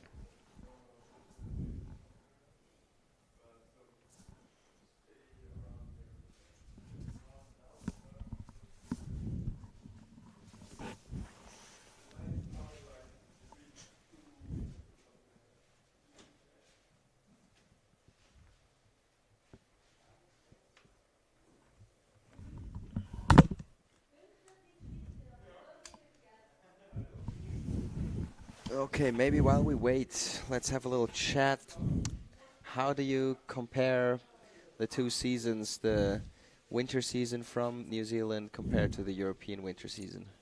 Well, obviously it's like a bit of a different climate in New Zealand. Like, you can definitely get blessed with good weather, but you can also have a lot of bad weather as well, which many people would have known last year. Like, after Junior Worlds, it was in New Zealand, it was pretty much bad weather for the rest of the year, rest of the season. Yeah. It was definitely a bit frustrating. We were just really fortunate to get Junior Worlds with good weather there. So yeah. Yeah, that's true. How did you do in Junior Worlds? I did alright. I didn't land my runs I wanted to in Slopestyle. I qualified, I think, in 5th place. Okay. And then came 9th. So I didn't actually land my run. Okay. Well, that's how the cookie crumbles sometimes, I guess. But for sure, it's just how I it goes. believe the weather was pretty good, right, for slopestyle? For Slopestyle qualifying, it was like pretty perfect, I remember. But then finals was definitely not that great. It was Okay. a little bit similar to conditions to this, I guess. Oh, okay. Bit Yeah. more windy though. Oh, damn. Well, that's not nice, I guess. But nice to hear you had a good time at Junior Worlds, and probably an amazing time anyways, having it at your home mountain as well. It was so sick seeing all my friends from overseas come to my home mountain for the first time. That was sick. Unfortunately, we didn't have a pipe this year. Yeah, true. Just lack of snow. It was either the pipe or bigger, and there was no guarantee of the pipe even coming up because it was just no snow cycles came, and it was just kind of unlucky, I guess, with the weather. And unfortunately, fortunately, my first time in New Zealand this past summer before I re-injured myself. I had a blast, I have to say. New Zealand itself was beautiful. I first visited Auckland. Was a very nice time as well. A super beautiful city. A lot of nice skate parks. Went there together with Nick Punter. You know nice. him? Yeah. Right? It was interesting trip, to say the least. Traveling with Nick is always an adventure. And the funny story, I think I can say that on stream. we went to Auckland, as I said. Like, we went there for 4 days before we went to Wanaka with the Swiss team. And we planned this Auckland trip basically just to go skating. Oh, sick. And it was super nice. And then, of course, Nick Punter, what did he forget to bring? Skateboard. His skateboard. He forgot to bring his skateboard on a skate trip, but it was very nice, very easy. Like, we went to a skate shop, and then he just bought a brand new skateboard, and we still had a nice time. And then, obviously, Wanaka was absolutely beautiful. Just the scenery with the mountains. I believe, like, the mountains in New Zealand, they look very differently compared to the mountains we have here in Switzerland. That's, like, also a big difference. But both, I would say both are super beautiful, like, super different from each other, but so nice to see. For sure. They are actually called the Southern Alps, so, like, bit of like the Alps in the southern hemisphere. Yeah. Okay. Yeah. But we definitely have like a bit of a different like vibe up there because you have to drive up to the field, as you know. Yeah. Because like the snow level goes halfway down the mountains, like around 1,300, 400 meters. Yeah. And most resorts are about 2,000, just below 2,000. But I think I kind of like that Yeah. you were able to actually drive up on the mountain and you're fully in the resort. Yeah. Like here in Switzerland, mostly you have to get to the resort and then you still have to go up on the mountain with a big gondola or small gondolas. Mm-hmm. And just takes a lot of time, I guess. And in Cardrona, I really enjoyed it. Just the drive up to the mountain in the morning, listening to some nice music with the boys in the car, Yeah. getting hyped up to ride, and then as soon as you arrive, you can just strap in and you're already there. It's really nice. Definitely was an experience. It's real nice, like springtime as well. It's going to be like 15, 20 degrees down in the town. Yeah. And you can just go to the lake, go skate, amazing. go whatever you want, and then go snowboard in spring conditions. That's perfect, man. Yeah. What more do you need? Spring conditions on the mountain and then afternoon of skateboarding. Yeah. That's a perfect summer day to me, or spring day to me. Yeah. That's for sure.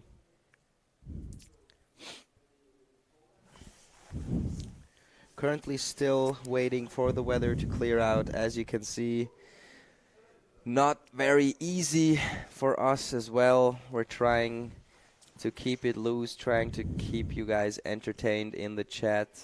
I don't know if the weather is going to clear up anytime soon. The weather gods definitely not with us today. But nevertheless, we're still trying to keep it rolling. And I just remembered we still have the whole women field left to go. Oh, yeah. Okay, here we go. We have the current leaderboard. Evan Robble from the US in place number 1. Samo Yaros in place number 2. And Chema Brown from New Zealand, keeping it real, in place number 3.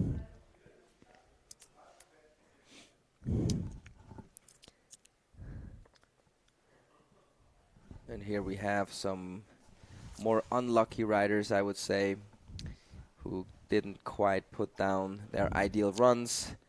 But still, we are waiting, we are trying to put it down.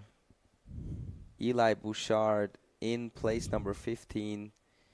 Definitely think if we get the chance to continue with the runs, Eli Bushard, definitely podium contender for sure. Definitely, you can never forget him. He's a really good rider. And he's super young as well. How old is he? Pretty sure he's maybe 15 or 16. 50. Oh my god. I remember back in the day he had the record for youngest triple backflip. Oh yeah, true. I remember that. Yeah, remember that? Where he still had like super long hair, right? Yeah. Oh my god, yeah. That was crazy. I remember watching that as a comment and like, holy. That was crazy. That was really crazy. Yeah, Eli Bushard, I hope we get to see his run number 2. Almost landed his first run. Looked super nice up until that last jump where he kind of got a little too much rotation and couldn't stick the landing.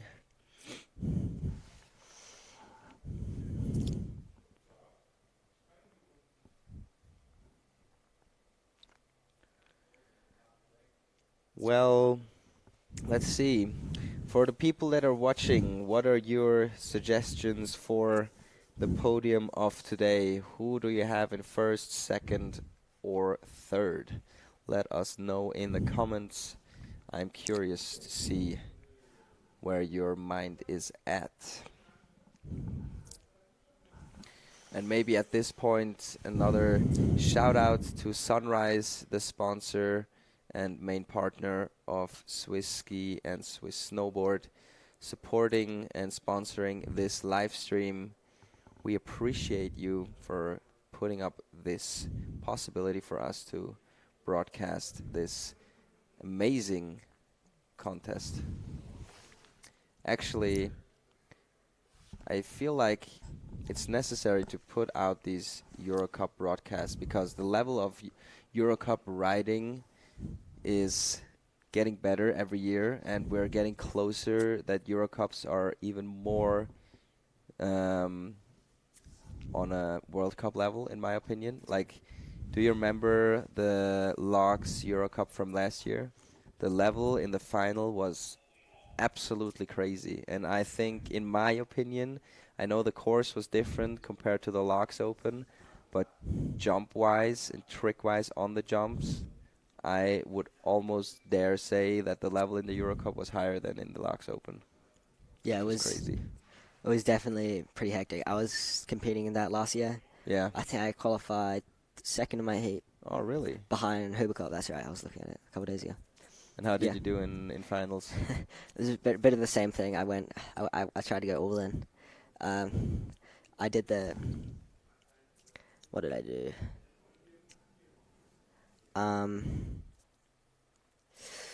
I think I did back 2, continuing 2, and then cab 1, tail press 5 on the rainbow.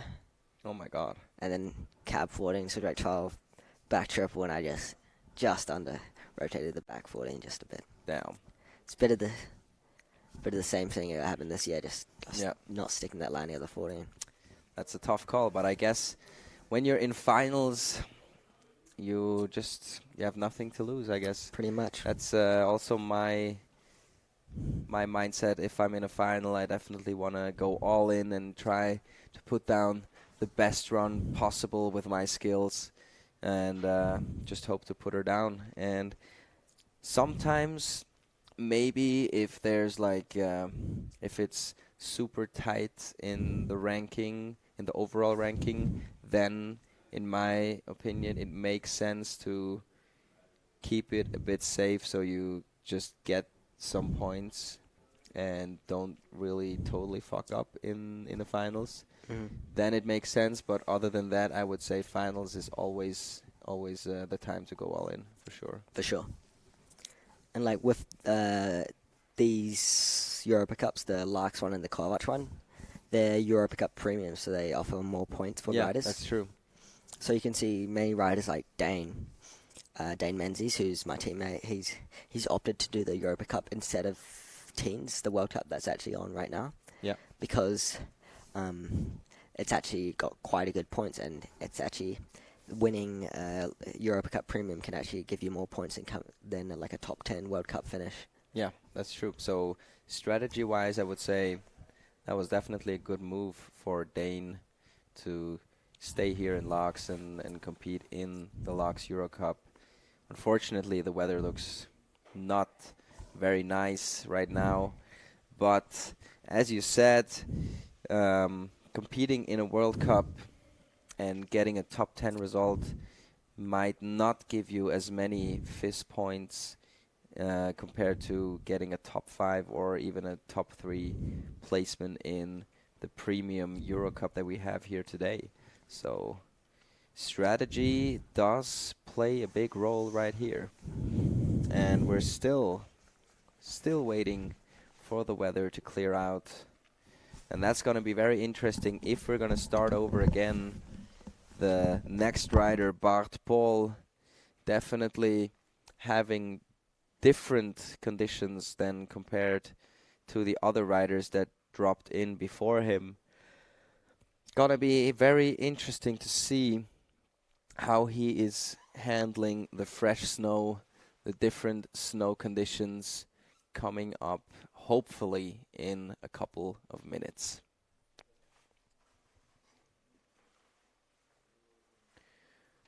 Oh, we have Lenny on board in the chat saying Bart Paul #1.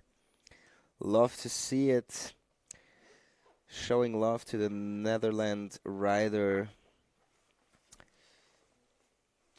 I guess we'll have to wait and see if that dream comes to fruition for Bart Paul, who is currently still waiting for his second run.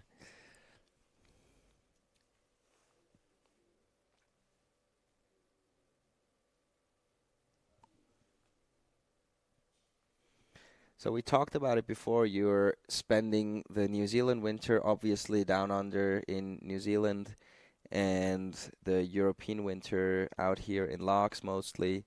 So you're basically having a winter time all year through. Most of the year.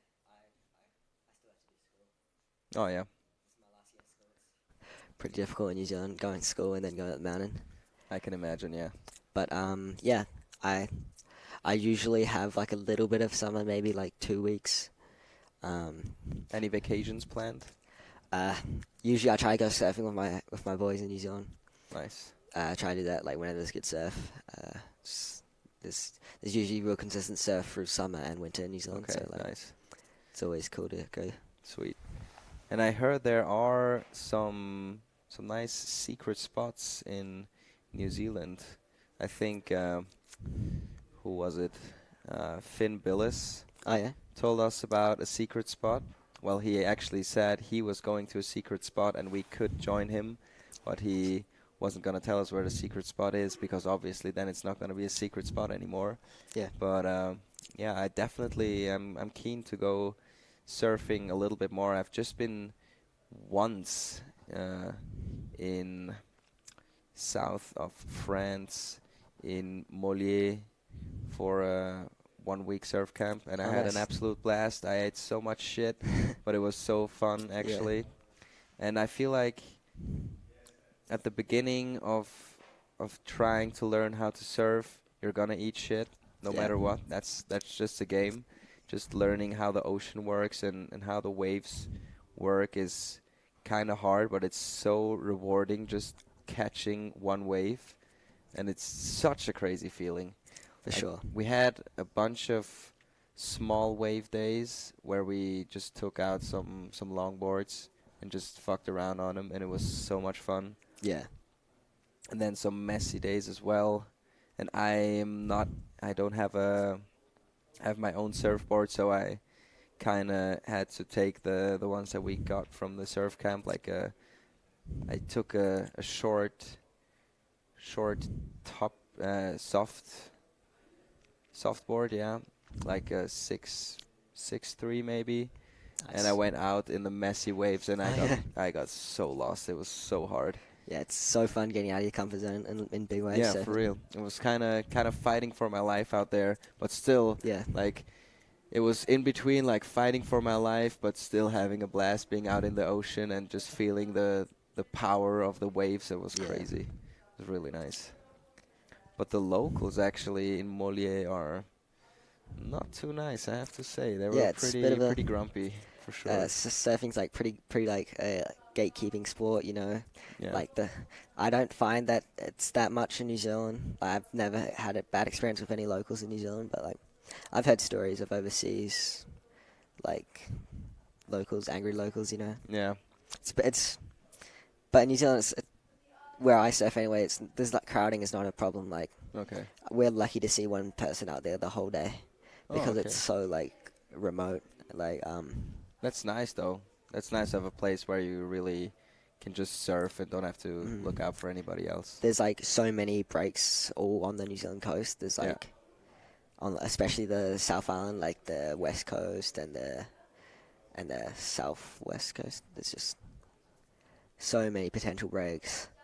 Like it's pretty cold down there as well.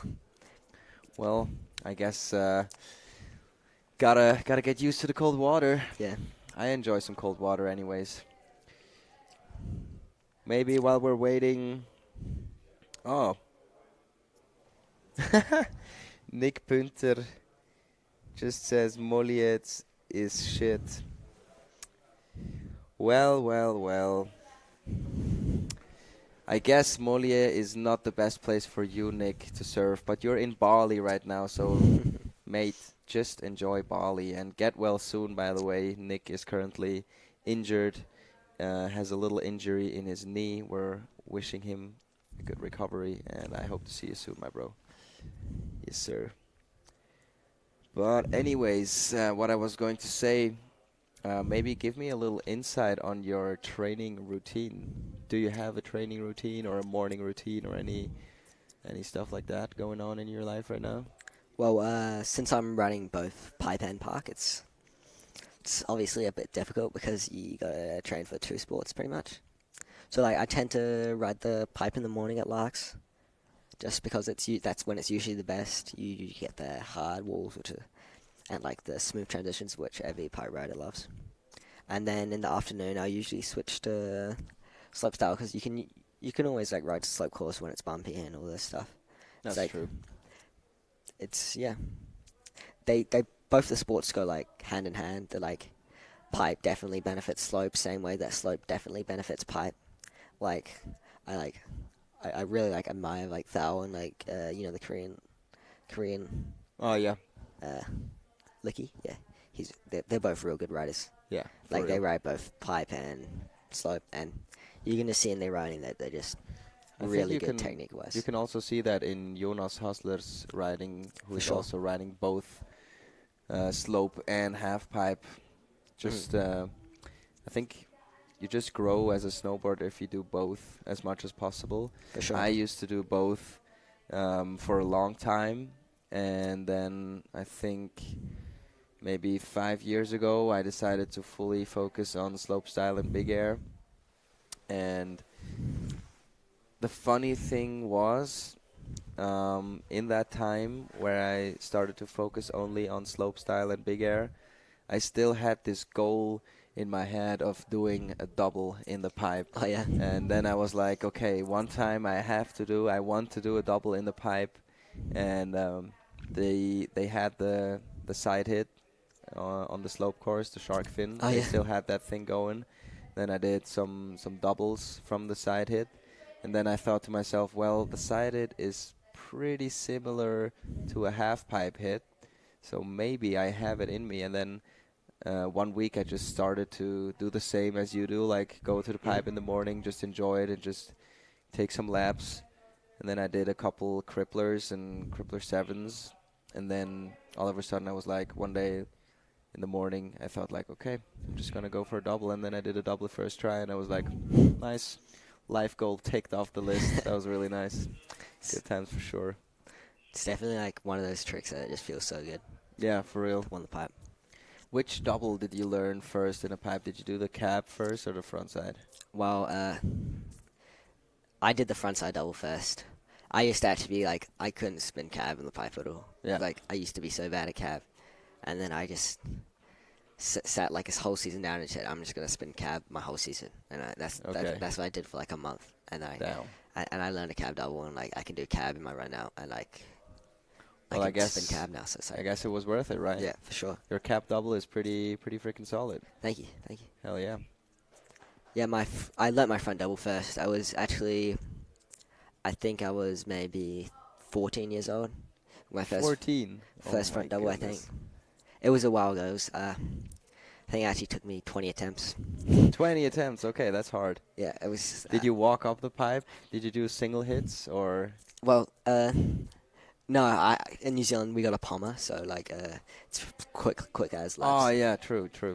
But I find it like riding pipe for representing New Zealand is like kind of difficult. There's like a lot of New Zealand half pipe skiers, but I'm like the only half pipe rider, snowboarder. Yeah. So like it's hard to like watch someone do it and like And get inspired by yeah, another rider. yeah, for maybe. sure. Yeah. So like I really want to inspire New Zealand half pipe riders like To get going, snowboarders, get yeah. started in For half sure. pipe. Yeah. Yeah. Honestly, I think the best way to go is start off doing both and try to do both as long as possible. For sure. Just because, as you said before, both disciplines benefit each other in different ways. And also in slopestyle courses, you see it every now and then. It gets more prominent that we have like quarter pipe features or shark fins that are very transition-like. And having your half pipe skills down definitely helps you to improve on these slopestyle courses. And if I'm not mistaken, I heard a rumor that the next Olympic slopestyle course is going to have a full half pipe setup in there. Well, I have seen the course. I actually got the course on my phone. Oh my god. May I have a look at that? Yes, for sure. It's actually got a modified mini pipe Modified mini pipe even. with oh my jibs. God. With jibs. What? So Dude. it's gonna be cool. Like it's definitely gonna show everybody who's been riding pipe and who's not been riding pipe. For real. I think some of the Swiss slopestyle riders, I'm not gonna call out any names right now, but they definitely need some work in the pipe. I'm gonna call out my homies for not riding enough pipe. I gotta say, Dane and Chema, if you're listening to this, you gotta ride more pipe. Hell yeah, you heard it here first.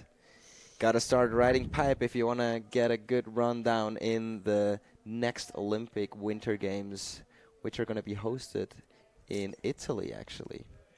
Which is gonna be a nice time for sure.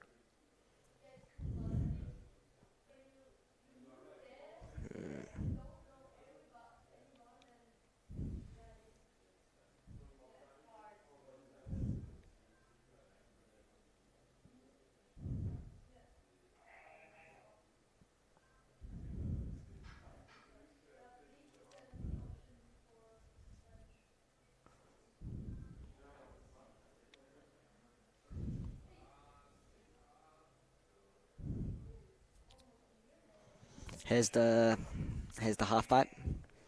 Oh my goodness. That looks crazy. Yeah. So it's a mini pipe, you said? Yeah, it's So not it's like not a full regular? size. Okay. It's a mini pipe with like some jibs on the top and like I don't know how to explain this, but like a kind of like a ramp going around the back. Oh my god, so you actually can choose. Yeah, so it's like definitely like a lot of creative stuff can happen. That's sick though. Yeah, man, I can't wait to see that full course being built. That's going to be one heck of a build. It's going to be cool. For sure. One thing that I wasn't too like stoked about having three big jumps in a row. Like, I definitely think they could have like a more transition features in there because it's getting kind of repetitive. Yeah, for sure. Definitely. Like, I really want to see like with all aspects of people's riding rather than three big airs. Yeah, I see that. I see that for sure. It's not really a big air comp, but at the end of the day, that's what slopestyling is about. Yeah. Jumping as well. I think we are back on. For all of the guys and girls that are still watching, thank you for bearing with us. Still 137 people watching. Love to see it. Love the commitment to the stream. Here we go. Bart Paul is getting ready for his second run. Will the dream come to fruition for Bart Paul? Will he crack into the top three, potentially going into the top spot? Bart Paul dropping in a couple seconds. Here we go. That's definitely going to be a tough run for Bart Paul. Waiting for, I would say, 15, almost 20 minutes in between runs. Here we go, Bart Paul on course. Ladies and gentlemen, we are back on track. Cap 270 on, 270 out. Okay, got the first one down. Here we go. Next one coming up. Up rail. Lip slide, front flip out. Oh, so yes, sick. Gets it this time. Now switch onto the first jump. Cab, double 9. Got it down. Oh, no way. No. Oh, shit. Yeah, he is mad about that. I can I can relate. That was a soft landing. You can definitely tell that the Yeah. slush caught him. Little slush snake catching Bart Paul's edge. I mean, he basically landed that cap double 9, but then just caught an edge in the landing on that soft snow. And as you can see, it is still snowing a little bit. And that fresh snow in the landing piles up and makes the landing a little bit bumpy. And Bart Paul was just not quite ready for these bumps in the landing. Unfortunately, Bart Paul, well, he improves a little bit on run number 2, but not able to crack into that top 3. Here we go. Who do we have next in the start gate? It's going to be rookie Toita from Regular Japan. footed, dropping in. The cab 2 on, continuing 2. Just falling off the rail a little bit early. Into a lip slide, continuing 4. Silky smooth. That was sick. Dropping. Switch backside 900. Perfectly landed this time. Really tucking Into for the speed. Front side 1080. Ooh, just missing that grab. And the last trick going backside. Has to land it. 1080. Yes. Yes. That was a strategy move right there, I would say, from rookie. In his run number 1, he went for the backside 12 on that last jump. Now going for back 10, making sure to put one run down. Here you can see that front 10 once again, as you said, missing out on that grab a little bit. But nice to see a rookie still putting one down in tough conditions. And we have to say it again, it's tough already when you're in the start gate and you're waiting for the judges. Even like 2 minutes can feel like a lifetime standing in the start gate. And now the riders had like a break of, I would say, almost 20 minutes or something like that. Yeah, it's definitely really hard to like have a break and then instantly switch on and drop in and do Yeah, your exactly. best Like switch on the contest mode again. And also staying warm, I think, is definitely important. Rookie Toita getting a 61.8, which is going to put him into where he is? Into ninth place. Okay, next rider, nächste Fahrer aus der Schweiz, Swiss rider, Swiss young gun Yonas Hustler on course with a solid cap 270 on, 270 out. Now going for the high bar, blunt slide, front flip to switch, looking super nice. Come on, Yoni, put her down. Going cap 5 on the first jump, keeping it safe, making sure he gets all the speed he can get. Onto the front 10 off the toes with nose grab. Solid landing on that one. And now into the backside double 12. Oh no, just a little too much speed, a little too far down the landing. Yoni unfortunately not able to put it down. Nevertheless, Yonas Hustler with a solid score, a solid show in run number 1 with a 67 even. Puts him into 7th place currently. Still okay. I think he's not quite happy with that, but he's still at the beginning of his slopestyle career, so don't you worry, Yonas. You still have a long way to go. And next up, this Brooklyn De Priest. I'm not regular sure if that's Brooklyn De Priest. Is it Eli Bushard? No. Yes, this is Eli Bushard. It is Eli Bushard. Dropping for the front 2 off the toes. Okay, so not Brooklyn De Priest. Yes, here we have it. Eli Bushard. To a front blunt 2. Perfectly landed. Into the whiteout he goes. Oh. I cannot see much, but the camera having some technical difficulties. I'm not sure what we're going to get out of this. I think that's going to be a throwaway run for him. That's going to be a throwaway run for Eli Bushard, but maybe he gets lucky because the camera had a little dysfunction. Maybe he gets another run because the judges couldn't see the first jump. We'll have to wait and see. Yeah. Do you think he did the double backside rodeo again? Possibly. I would say he went for the same run as he did in run number 1, just trying to clean up that last landing of that front double 12, but obviously he toned it down on jump number 2 and 3, so not able to put down the run that he had in mind. But we'll have to see if the judges need a rerun, if they give Eli Bushard another chance, another crack at this slopestyle course.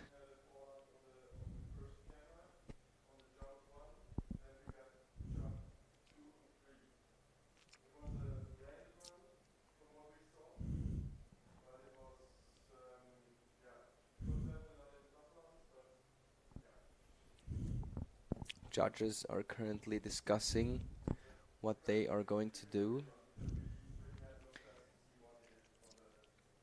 It's kind of tough, I guess, for the judges to give him a score right now. I mean, they saw the second and third jump, but they couldn't see anything on that first jump, so it's going to be hard to give Eli a fair score right now.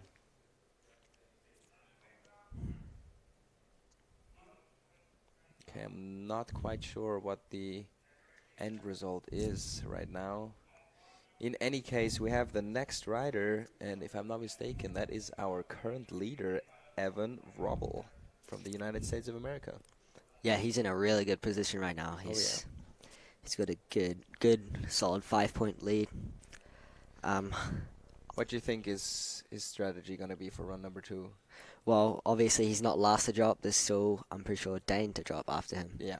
So Dane can definitely mess stuff up, but like, for sure, if I'm being honest, Evan's looking pretty good right now. Like, yeah, it's looking slow. I don't know if there's going to be enough speed on the course. Definitely tough conditions once again. We were a little lucky, I would say. We had a little sun window popping through in between run number 1 and run number 2.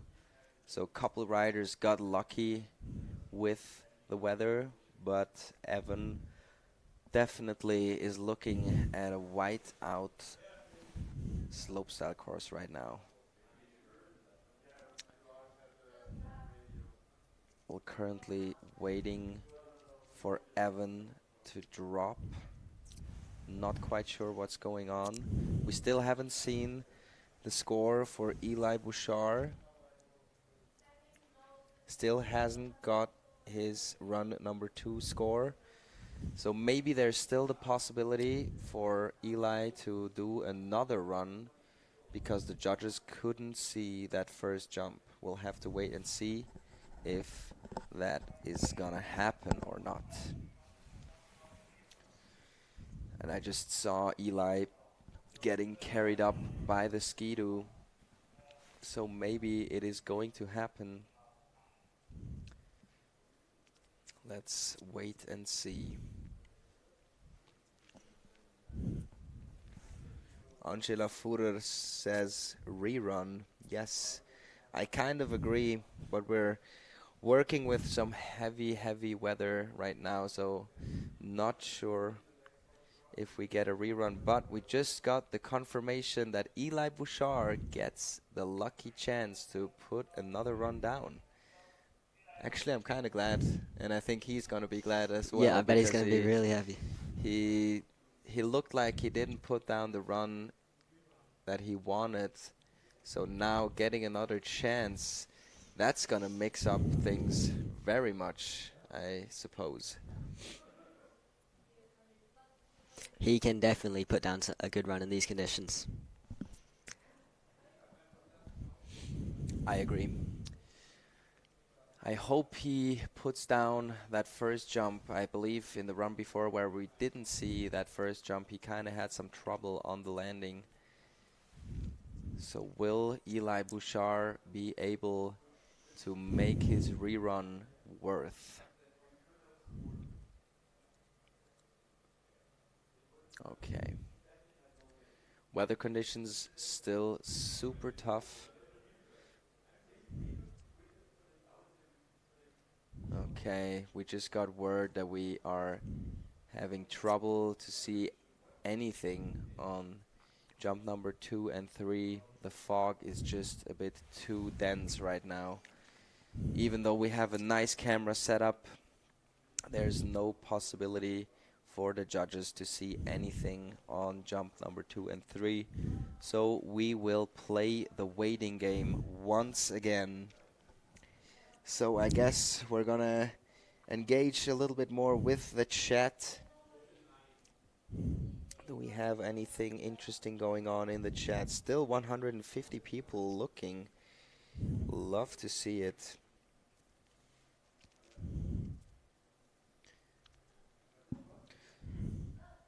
In any case, let's have another look at the current standings. Who do we have in first spot, Cam? We have Evan Robble from the USA, Samuel Yaros in second, and Chema Brown in third. So it looks pretty good so far for New Zealand, I would say. We have Dane Menes as well in the top 5 position right now. Chema Brown in third place. And the USA killing it with Evan Robble in place number 1. And here you have it, jump number 2 or 3, I'm not quite sure, but nothing much to see right here other than the branding flags and a little bit of that knuckle. It's gonna be a tough one for sure. Even though Eli Bushard gets a rerun, it's not gonna be easy for him because the conditions are still super heavy, super tough. Visibility is very bad. I mean, all the riders, they definitely have their bad weather lenses on right now, but in conditions like these, I think we can both talk from experience. No matter the lens, it's definitely tough to see anything right now.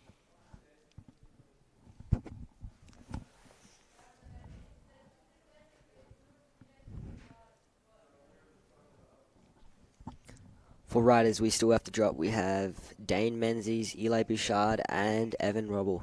Those are the last 3 riders. Okay, so that's kind of interesting because Evan Robble is already in the first spot, and the only rider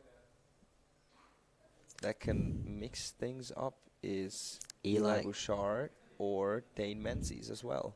So that's a guaranteed 3rd place. Guaranteed 3rd place for Evan Robble. So already confirming Evan is gonna be on that podium. That's for sure.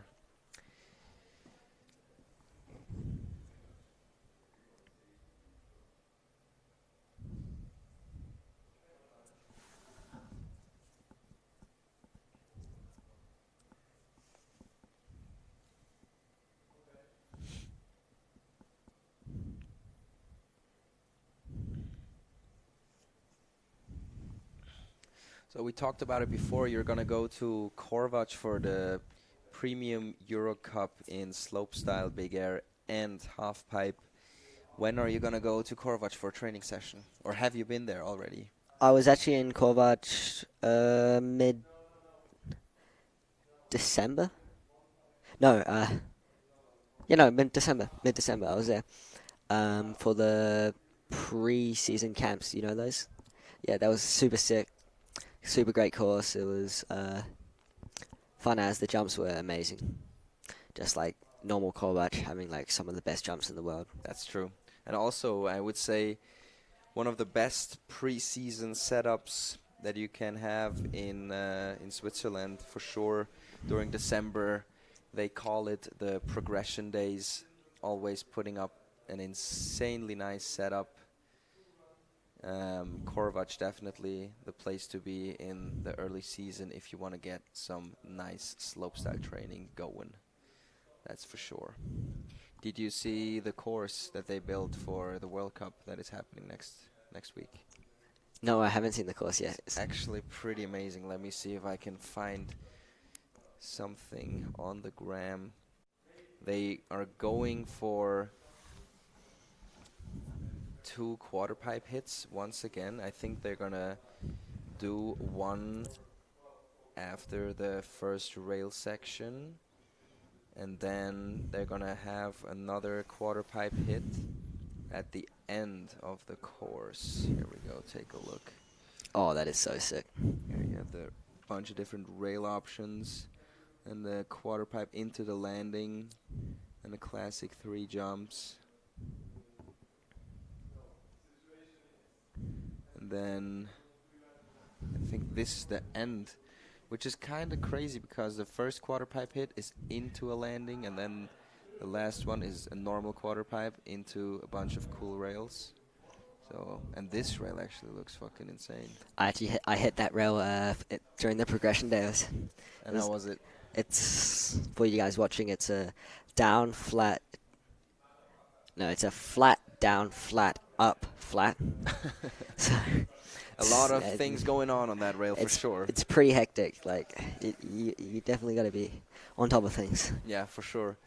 I'm not sure if they're going to keep the same setup for the Korvac Euro Cup as they have it for the World Cup that is going to happen next week. But in any case, the course for the Euro Cup in Korvac is definitely always on point, for sure. For sure. Okay, I think visibility is getting a little better. And here we have him in the start gate, Eli Bushard waiting to drop. I really do hope that we can finish run number 2 for all the men, so that Eli Bushard, Dane Menes, and who do we have left? Evan Robble get another chance to put another run down. And yeah, we'll have to wait and see. I think they're currently discussing at the top of the course what they're gonna do.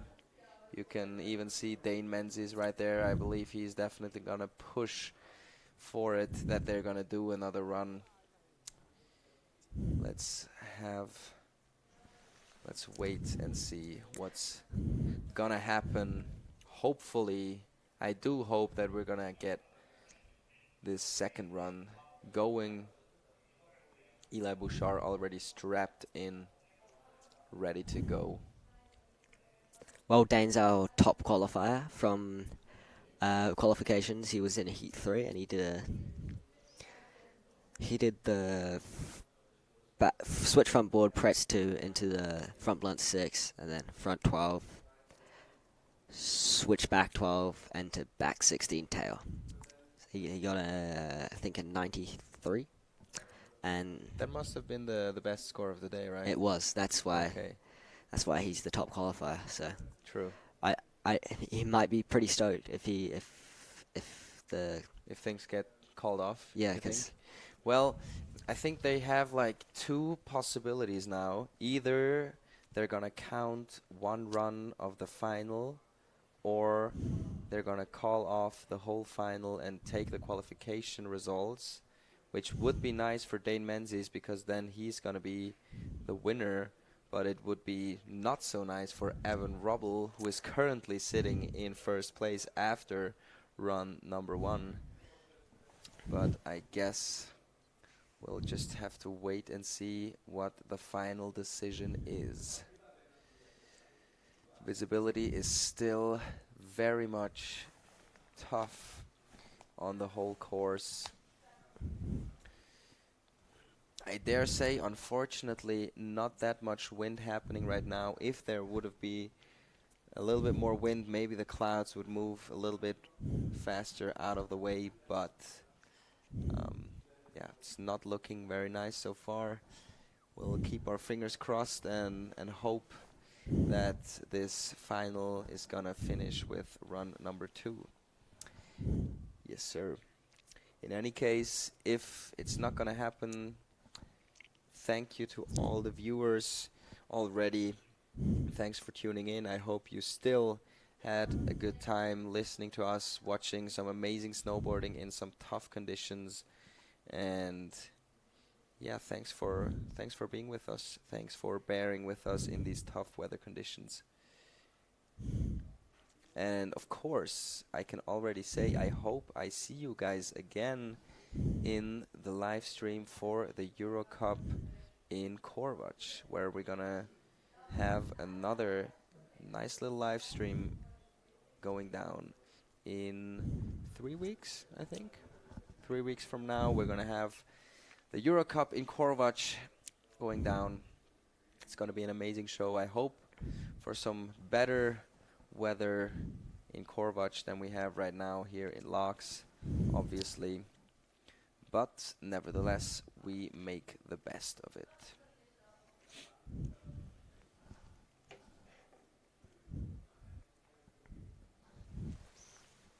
It looks like the course is nearly clearing. We can see like it looks bit very of nice. Okay. Ooh. Oh, and then you have the last jump, I think.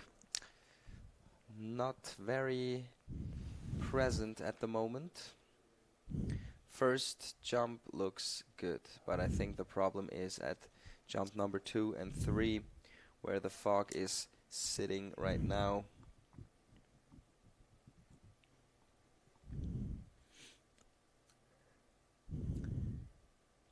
Another question from the chat. Angela Fuhrer is asking, how is it in our speaker lounge? I would say it's pretty darn comfortable. What do you say, Cam? Yeah, it's pretty good. It's a nice setup there. Some nice chairs in the warmth of one of the Rocks Resort down here in Laax.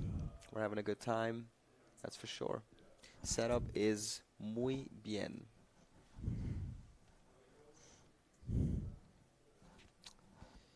Yes.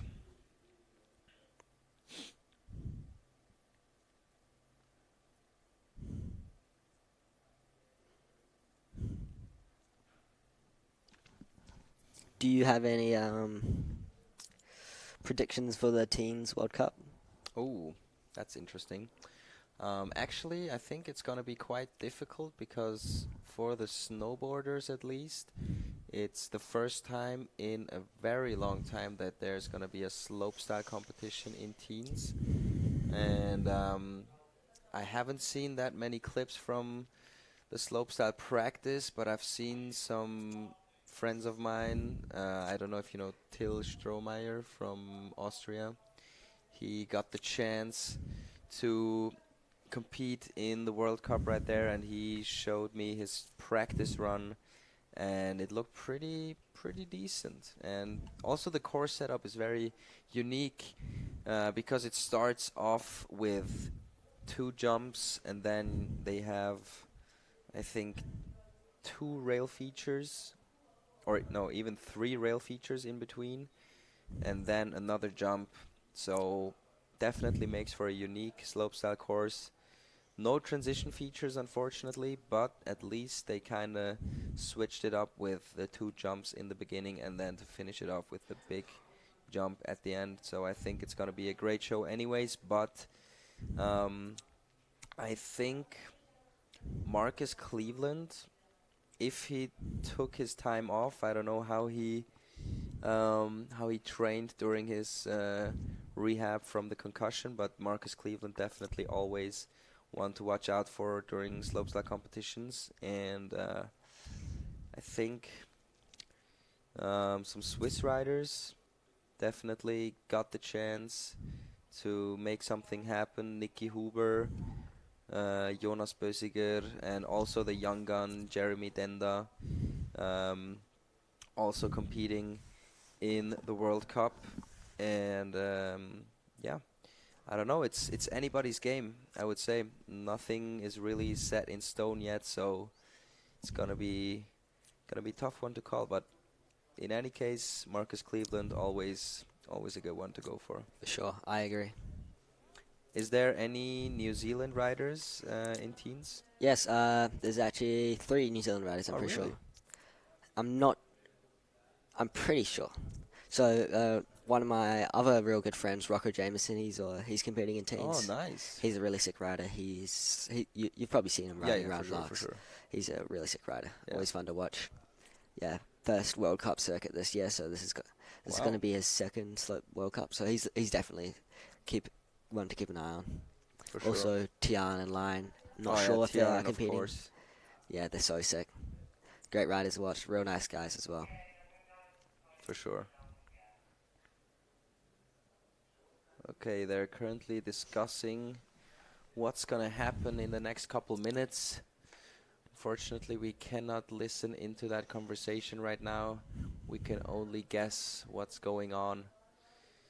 In any case, we have 1 o'clock right now, and I don't think the weather is gonna be getting any more friendly during the day, so I don't want to say it yet, but we still have the women's final that would go down after the men's finals, but it doesn't look too good right now, unfortunately.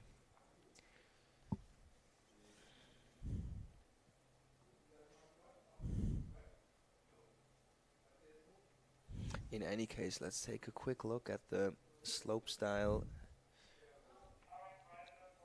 results from the qualies for the women. Okay. So if the women weren't able to compete the final today and they would take the qualification results as the final results, we would have Kamila Kozubak from Hungary in the top spot and Evelina Taka in place number 2, followed by Jura Murase in place number 3. So that would be the podium if the women would not be able to put the run down in finals today. Not quite sure what's happening right now. I've just seen... Okay, they're doing a speed check right now for Dane Menes, Evan Robble, and Eli Bushard, so they get to go through the course, I believe. I'm pretty sure all the girls are doing a speed check as well. All the girls as well? Okay. I hope so. Really do hope that we can make this final happen for the girls as well.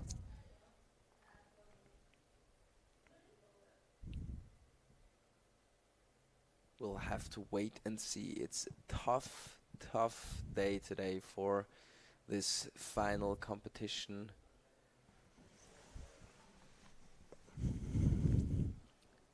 Let's hope that we have some better weather coming in this next week for the free ski competition, which is also going down right after the snowboard competition. We're gonna have qualifications tomorrow for the free skiers, and the following day will be the finals day with another live stream for the free ski department.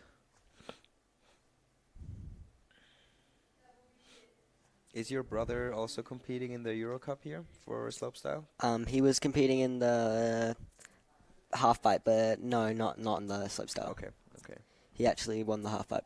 Yeah, I know. Yeah, you were there. You were commentating. Yeah, that was a blast. Half pipe competition was also very nice to see. Also, not the easiest weather conditions for the half pipe, obviously, but you guys still absolutely killed it. That's for sure.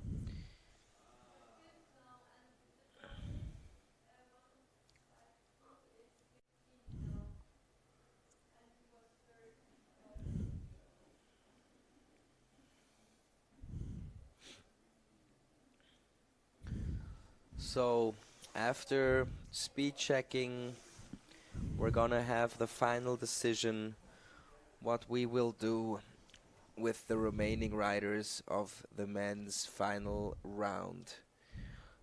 Eli Bushard, Dane Menes, and Evan Robble. Will they get another crack, or will it be called off?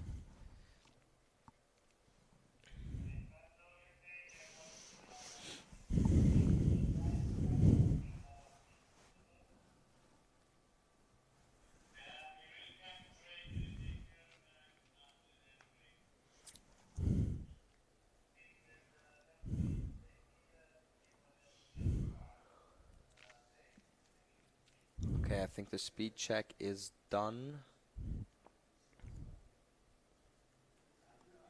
Now we're waiting for the final decision.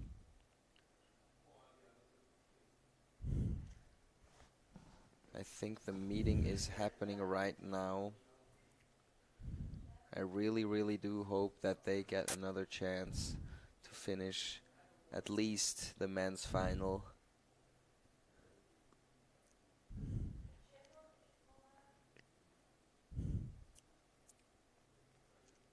Oh, that's your brother right there. Yeah, going up the pommel. On the grind. Yep. Probably in the super pipe. That's what's best about Laax. You can just get so many pommel laps. Oh yeah, that's true. Definitely gotta love Laax. What's your record for amount of laps in a day? Ooh, I can't remember properly, but I think it was 3 years ago in the early season where only the no-name lift was open, and I think it was Monday or something like that, not in the main season, and I got like maybe, was it 40, almost 50 laps? Oh, nice. It was really crazy. And I had a battle with, you know, the Laax Inside app where you can track your laps. And I had the battle with Yonas Hustler, André Ragetli, and myself, and it was so funny. Like we were all on the same level, and then at the end of the day, we were just speed lapping and just trying to get more laps than the other guys in. That was so much fun. Well, I asked André Ragetli how many laps he's got. He said one day, early in the season, he's got 90 laps. Oh, 90 laps. I think my best is like 55, 56. And that's still a lot. Yeah, I got that the other week, I think. So that's okay. But that's like, pretty tired for sure. It is. And I think that would actually, maybe that's a video idea for André Ragetli's YouTube channel. Try and get the most laps in a day in Laax. Maybe that could be a possibility for a new YouTube video to go viral for André Ragetli. For sure. It would be fun to see. And actually, I'm curious to see how many laps are possible to do in one day. And as you said before, André, almost 90 laps. That's a lot of snowboarding or skiing. Well, I've got the leaderboard of the Laax up right now, and we can see there's actually a tie for the top spot. Oh, what? 3 people all have 27 rides today. Today, okay. Connor Eto, who's a pipe rider. Lonnie. Oh, that's Connor's older sister. Yeah. And who is that? I'm not sure who that is. Me neither. Some random kid. Not somebody in the park. No. It's a lot more vertical meters. Well, I guess today, not quite the day to get as many laps in. Probably freezing up there. A lot of wind, a lot of snow, a lot of fog. Not the best conditions, of course. Definitely, yeah. But still, we're trying to make it happen, trying to finish this competition at one point today. Still 120 people watching. Shout out to you guys watching the stream. I know it's not as entertaining as it could be right now. Thanks for bearing with us anyways. And I really do hope that we get these last 3 runs for the men's final anytime soon now.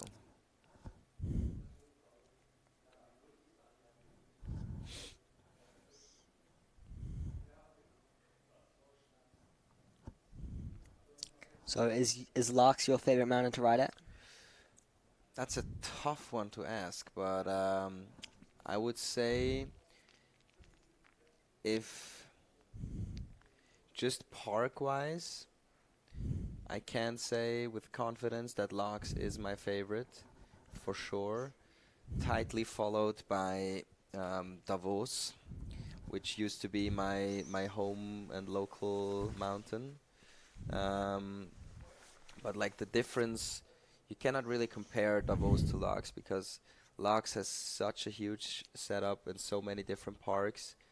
and Davos has only one park, but the park is pretty decent. And the big difference between Davos and Laax is the amount of people on the mountain. Like in Davos, it doesn't matter if it's high season or low season. There's not that many people in the park, and you get to lap the park all day long, and the lift is super short, and you have everything you want. You have rails, you have jumps, and that's very nice in Davos, getting so many laps in. But on the other hand, in Laax, you have the P60, you have the Pro Line, you have the medium park, you have the beginner park, you have everything you could have wished for, and also you have the half pipe and the mini pipe. Mini pipe, probably one of my favorite things to ride in the morning as well. For sure. So I have to go with Laax, I have to say. What's your favorite park? You've been around the world quite a lot, so there's Yeah, many parks. I had a season in Whistler when I was like 6 years old. That was like my first time going overseas, so that was really cool. That was back before I got bought by Vale, so they had the medium park in Whistler and like the small and the large park in Blackcomb. So yeah, that was cool. I don't remember much, but I definitely remember like riding the park a bit. Okay. Yeah. Yeah, I wanna go to Whistler one day as well. Yeah. The park looks so nice. Yeah. But I feel like my favorite parks are definitely got to be Cardrona and Laax. Yeah. Like Cardrona's like it can be really good, but it can also be like difficult conditions. Yeah. As for like most like resorts in the southern hemisphere, well, especially around Australia and New Zealand, it's quite like diverse temperature. You know, it can like snow a lot, but it can also like rain a lot. Mm-hmm. It can also be like really windy. So having the right conditions is hard, but it can be really sick. And I also think that Cardrona is kind of similar to Laax. Like not Sure. on the same scale of like many parks, but Cardrona, when there's a lot of snow, like the big park, is also kind of similar to the P60. A lot of jumps, a lot of rails, all the way down to the lift. And you also have a mini park, a mini line, and you have the big air, you have the pipe, you have the mini pipe as well. So actually Cardrona and Laax more similar than you know. Yeah, I for would sure. say so. It's pretty. The big air is really hectic. It's like the biggest jump I've ever hit, and it's like Yeah, I can imagine. And also the fastest you have to go onto the jump, right? like the drop-ins. Like you start so high and like you're going down, and you go so low, Yeah. and then because it's like such a big like spoon, like almost like the in-run's like so like hollow that you need so much speed. So it's like really intimidating how high you have to go up. Yeah, yeah. So like when they build it big, like sometimes they build it like 80 foot, maybe slightly bigger. Oh my god. Like 80, 90. And the landing is also super long, so you Yeah. can actually go super far down the landing. Yeah, like biggest, steepest landing I've ever hit. Like, have you seen the photos of the airbags on the right of the Yeah. thing? There's videos of like skiers doing like transfer triples from the From the airbag jump onto the... Yeah, have you seen that? Yeah. I've seen that. I think that was Sam Baumgartner, I think. The guy that does the transfers all the time, also in Prime Park. yeah. That's fucking mental. Also transfer from the big air into the airbag. It's a bit of a tradition. All the a couple of the skiers like do front flips, and like Front flip over that. it's like probably like my brother did it, my brother's friends did it, my brother's friends, and my brother's coach did it. Oh. So yeah, it's really gnarly, like 100-foot transfer with a front flip. Dude, it's like 4 seconds, 4.5 seconds of airtime probably. It's crazy. That's insane. And I would dare to say that Cardrona, the big air, if they get enough snow and they build it big enough, that it's the biggest resort jump in the world. For sure. Biggest jump that any public person can hit. Yeah. That's why Tiger goes there and does his 19s. Yeah, true. That was also crazy, no? It's really intimidating watching everybody do 19s there. Yeah, like, true. Like Looks fucking crazy. Here's the transfer. Even just the in-run of that jump looks freaking crazy. Yeah. Oh my god. Holy oh my goodness. That's gnarly. That's gnarly. That gets the heart pumping for sure. For sure. And also the way that he had to like start right at the corner of the jump. If you mess up there and just fall onto the jump, fuck, that's gonna hurt. Yeah. Damn. But I guess that's a nice transition. Kind of gotta be brave to go for that one. That's for sure. I was thinking of doing that transfer, but I realized there's so much to lose, not that much to gain. you know? Yeah. I see that definitely. Not worth it. I could do the 100-foot gap, but like I could also just chill and just work on something else. Ride normal. Yeah. And not risk my life. Oh my god.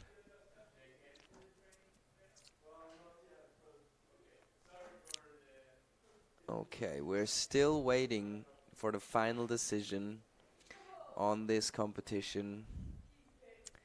It's getting kind of hard. Not gonna lie, but we are still hoping for the best. Still hope that Evan, Dane, and Eli get to do their last runs and to finish off this competition.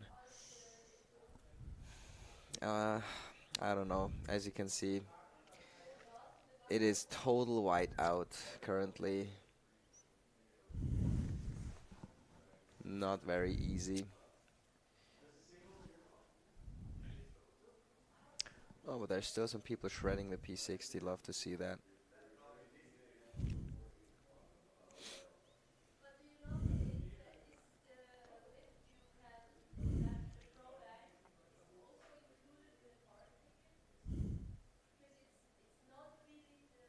Do you have like any major goals for the next season already? Did you set some goals? Well, I really want to do a front 14 in the pipe. Double 14 or flat? Well, kind of like I don't know. I've tried like front like dub 14s, like you know how like everybody does them with like the wrap and like grab around. And I can do them sometimes with the airbag, but I just never really got them well. So like I've on the airbag I've kind of done like it flatter, kind of like have you seen how Valentino does Spencer's cab 14? Yes. It's kind of like triple dippy, but like still spinning on that axis. Triple. Yeah, I know what you mean. Yeah, I really want to try like a front 14 like that. I feel that would be sick. That would be very sick. So yeah, that'd be cool. So that's a pipe goal, and any big air or slopestyle goals? Slopestyle goal. I need to learn a back 16. I've done the switch back 16 at Laax. I mean at Cardrona on the big end. Yeah. It was okay. Definitely can improve it. But I want to do a back 16 so I can link it on these jumps as well. Yeah, that would be sick. So yeah. Then if you had these tricks unlock, perfect day, perfect run. Switch back 16, cab 18. Cab 18. I don't know about I mean, it's pretty hectic. That would be the dream, Yeah. the dream run, the heaviest. I would dare say that would be probably the heaviest slopestyle run that would ever go down. That would definitely be pretty hectic. Yeah, for sure. I think Hiroto Ogiwara did the cab 16 into back 18. Yeah. Which is already super hectic in what was Oxley Park. What was Tiger's run at Korvac World Cup last year? He did it 18, right? Yes, he did the back 18 on the last jump, and I believe he did. No, wait, hold on. Either front 12 or no, he did frontside 12 or frontside 16 into cab 16. I hope I'm not saying any bullshit right now. And then the back 18. And it was kind of crazy. I was also doing the commentary on the finals. And it was the only 18 going down. And at first I couldn't even recognize it that it was an 18. I thought it was the 14 because it looked so similar compared to the back 14 he did in his first run.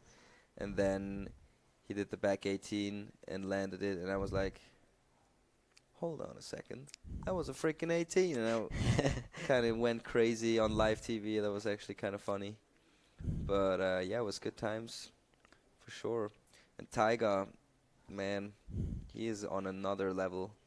And the crazy thing, in my opinion, about Taiga is all these 18s and 19s that he's doing, they all look almost identical, which is so hard to do. Like, I mean, doing a trick backside and switch backside and doing it the exact same thing and making it look the exact same thing is so hard. Definitely. But it's nice to see, in my opinion. I remember at Cadrona this year, it was a real windy day. It was for the Jossie Wells Invitational. Yeah. And Tiger has done, I remember watching him do all 3 19s on the days before. 3 other 19s. He did switchback 19 first. No, cab 19 first. Switchback and frontside 19. And everybody was like, what the hell? Yeah, and then, I remember that. I was there as well, and I saw the Instagram post, and I was like, nobody was riding the big air jump except him. I was on the knuckle, and it was like gnarly wind. We were hitting it like before, but then the wind picked up, so they closed the jump. And I remember Byron Wells going down and picking up the poles, because he was on a call with Tiger apparently, and Tiger thought it was safe enough to do a 19, and Byron Wells picked up the poles. So and he then Tiger opened up the jump for Tiger. And Tiger dropped in and did a back 19. In the windiest conditions, like, I would hit the jump. I did a back 180, got blown to the last line, and just, no, I'm not going to. And he did the back 19. Yeah, and... Was it first try? Yeah. Holy shit. He was just doing 14s, like, he did like 3 tricks before that, and he was like, back 12, back 14, and then did a back 19. So that's crazy. And he's also super young as well. Yeah. I would say it's inspiring, but sometimes I'm thinking about it, and I'm like, this kid, man, is this healthy anymore? Is this really healthy? Is this fun for you? And I think actually was it in Saas-Fee? I think I was at the stomping grounds, and I asked him, or no, it wasn't Taiga, it was Suyu Ming, the Chinese rider, and it was at the Prime Park session, and I was on the lift with him, and then I asked him, like, how does it feel? Like, what do you think when you do a backside 19? And he was like, I mean, he obviously wasn't that good at English at the time, and he said, like, just, yeah, no, he's scary. And I'm like, okay, at least he's scared. At least he's human. Like, at some point, I look at these tricks and I'm like, I cannot really figure out what is going through your mind when you try a trick this hard and this fucking crazy. I mean, it's five and a half full rotations. Even doing that on the ground without any snowboard is already freaking hard. Yes. And then doing it with a snowboard over a huge jump is fucking mental. Just the amount of airbag training that most of the riders are getting nowadays it's really like hard to like keep riding slopestyle without riding airbags. Yeah, and true. Even harder, big air. Yeah, I mean, big air, I'm not gonna lie, big air competitions I don't know if I'm gonna still be competing in big air.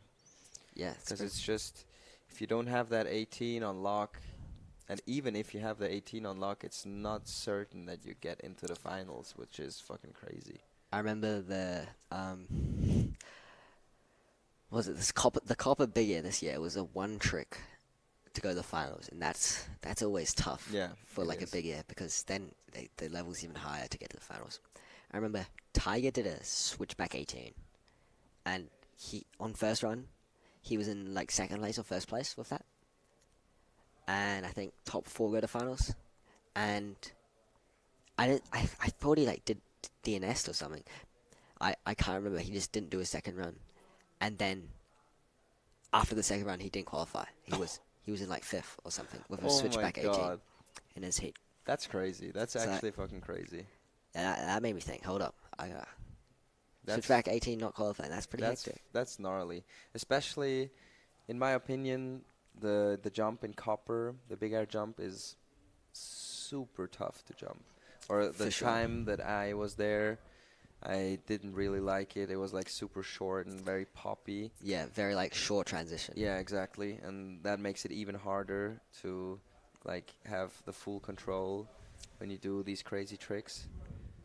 And I think this year it was a little better. Like my teammates told me that the jump was a little more mellow, a little less kicky. But still, I mean, the jump isn't that big, and they still throw down the 18s and the 19s as well. Did they do? There was a couple 19s. Yeah, I remember that back 19. Who was it? Jesus, I think one Japanese guy did a back 9. I that can't is remember exactly crazy. him. Okay, something is happening. I think we have a speed check run Lewis. from Loris Framarin. Currently, the competition is on hold. Unfortunately, the fog is still out there, not making the judges able to see what's going on. So we are still killing time out here in the stream, and I don't know what the final call is at the moment, but I think they're still trying to make it happen. But we'll have to wait and see.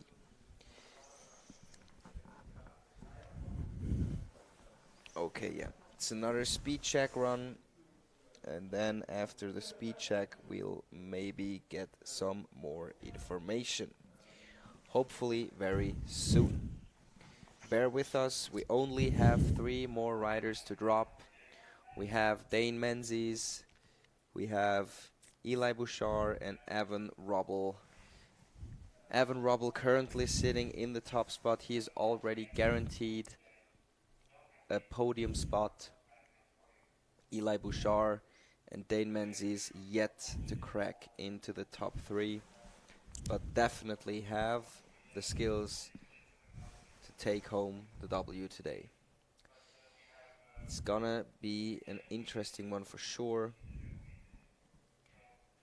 but for now we'll have to cross our fingers, knock on wood, and hope for the best.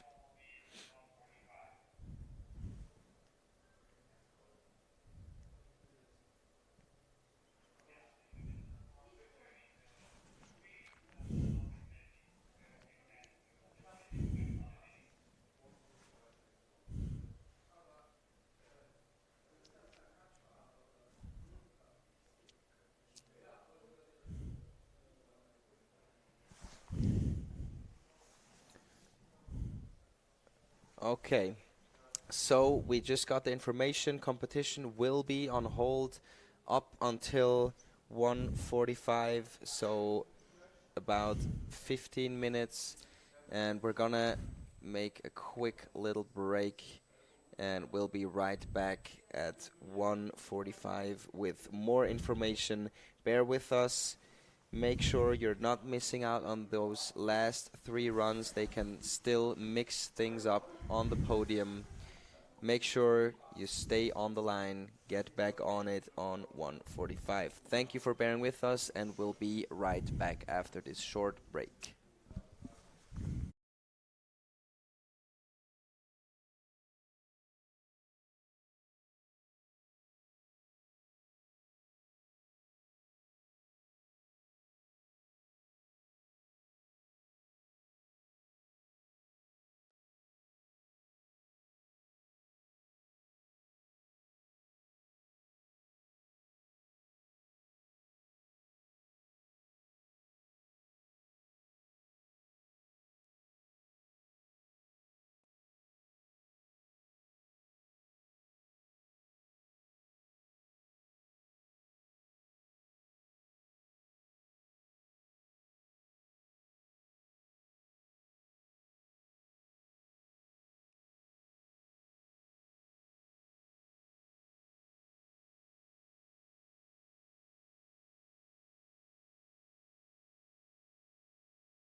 Here we are. We are back in business. Ladies and gentlemen, the weather has cleared up.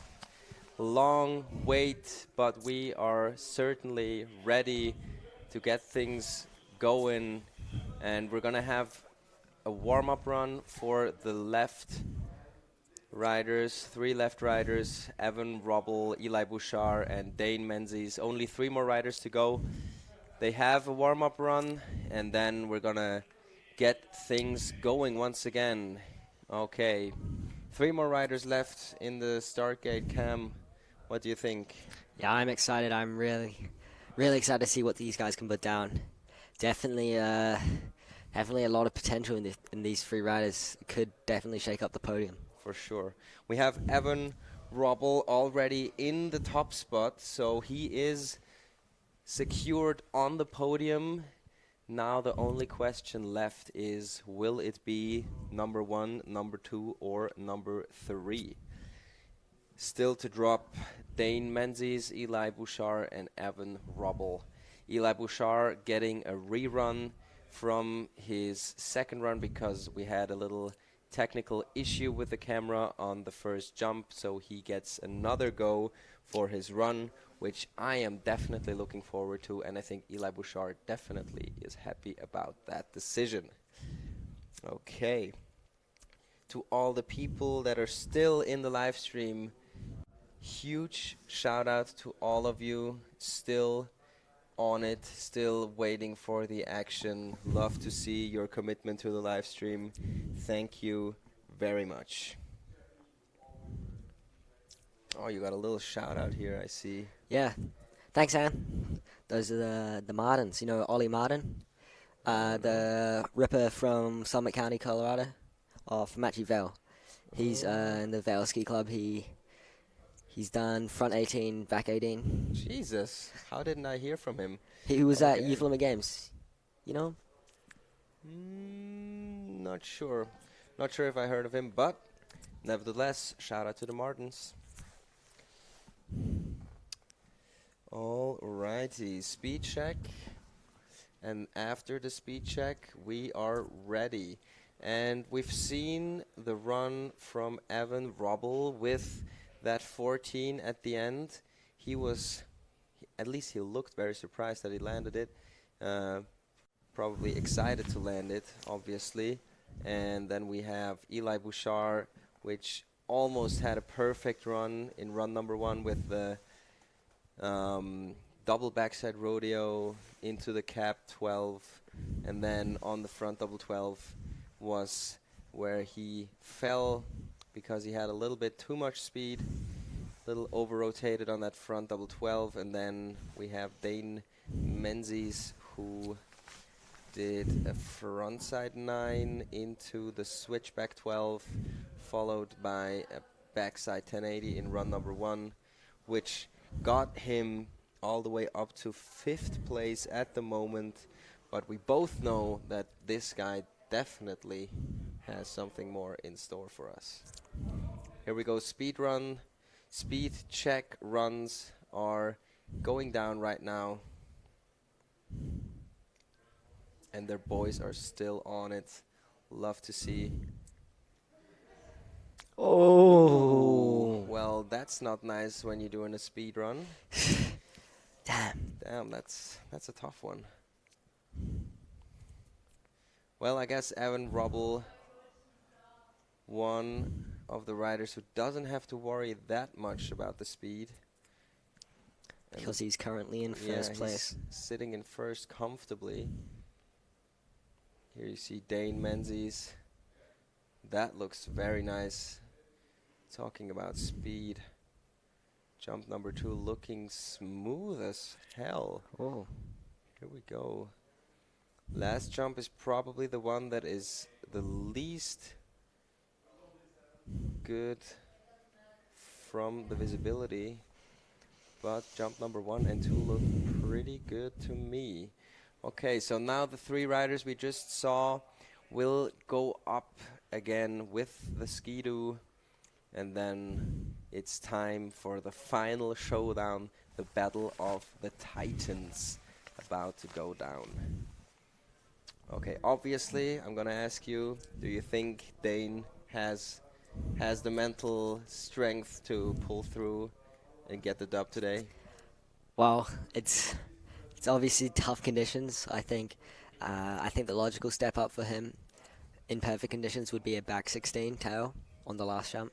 But then again, it's quite hard visibility, so he might try up his run in some other category. Yeah. But I think he's gonna have to do I've- something bigger because Evan's got that 14 and the good rail line. Yeah, So for sure. I agree. And also, I would say Eli Bushard's run is already pretty darn good. If he pulls it down all the way, he definitely has the potential to make it on top of the podium. Here we go. Eli Bushard. We're finally back on, ladies and gentlemen. The last 3 riders to drop. First up, we have Eli Bushard from Canada, who is going to drop in a couple of seconds. I'm really looking forward to this run, actually. I do hope he has the mental strength and the physical strength as well to put this run down. I really like his first hit. You can see he's a goofy footer. He drops in and does a frontside 270 off the Yes, toes. Exactly. But it's not hard ways. It's not hard way. Yeah, he carves into the rail, kind of faking that hard way. Here we go. Eli Bushard on course. Perfectly done. Hard way frontside 270 or off the toes 270 into the front blunt 270 out on the high bar. Looking flawless so far. Now onto the first jump, going for the double backside rodeo 900. Lands it perfectly. Here we go. Second jump, Cam. What are we going to see? The frontside 1260. Again, perfect Oh landing. my God. This is Is it. he going to go? The cab 12. Oh, no way. Oh boy. That was so close. That was really, really close to perfection. Oh my Just God. the same That's problem as hard. his first run. Yeah, exactly the same actually. Oh, I was really looking Beautiful. forward to seeing him land that Yeah, run. for real. I was wondering what the judges were going to do about that run. Unfortunately, going down once again on that double 12 on the last jump. Tough day for Eli Bushard. Has to settle for place number 15, or he will get a little boost in the points, moving him up a little bit in the leaderboard. Let's wait and see what the judges have to say about this last run, because he kind of landed that front 12. He landed super back seat, but he landed on the board. His board was touching the snow the whole Yeah, time. exactly. Okay, a little bit of an improvement, but not improving his placement. Here we go.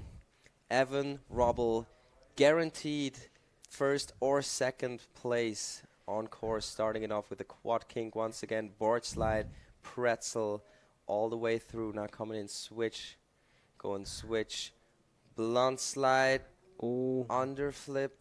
I think he was meant to go 630 Yes. out. That was I think not so what he too. meant to do. Yeah, and then again, he did a straight air. And didn't have the speed on first. that's going to be it.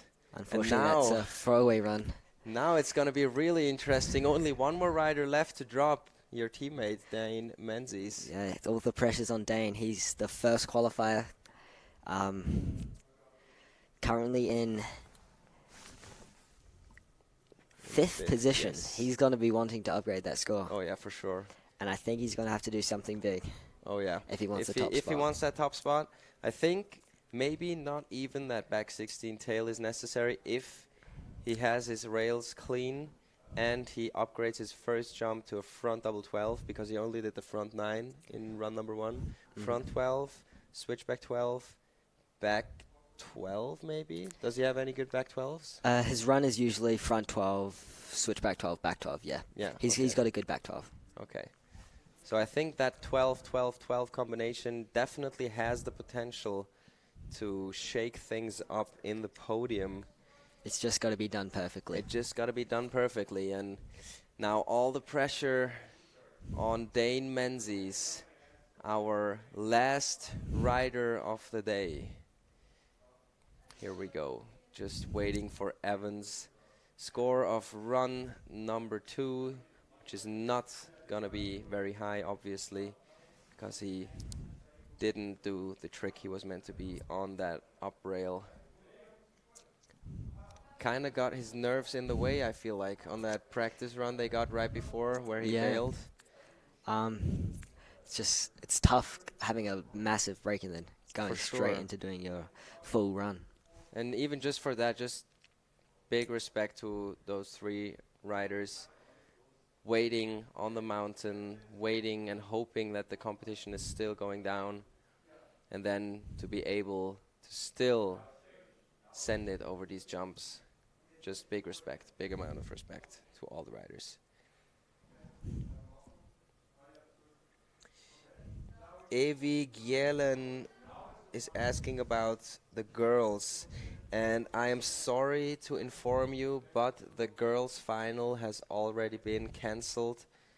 I'm not 100% sure what the reason is behind that. I think the speed is a very big issue for all the women, and I also believe that the women did try and check the speed on the jumps, but I think the final decision from all the girls and all the coaches from the girls was to not have the final and to go with the qualification results, which we are gonna tell you about in a little bit. But in the meantime, all eyes on Dane Menes, aka Dane Sings.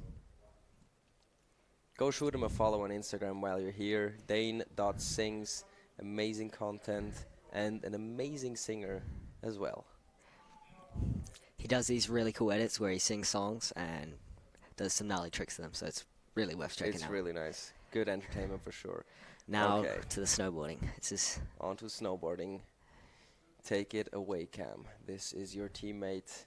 Final run. All the pressure on Dane Menzies. He's in the hot seat. He's got everything to gain and nothing to lose. So yeah, he's that's got true. Goofy foot rider.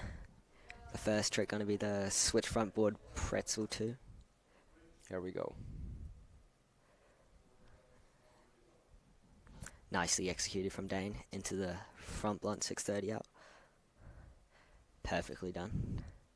Going into the first jump front side with a front side 1260, there it lacing is. The landing. Perfect.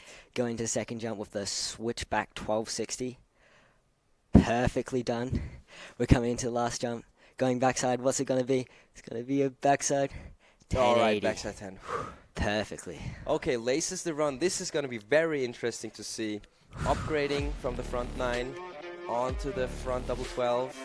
Maybe a slightly bit early off on that switch front board pretzel. Not quite as locked as the first run, but nevertheless, back-to-back 1260 is absolutely perfect, and then the backside double 10.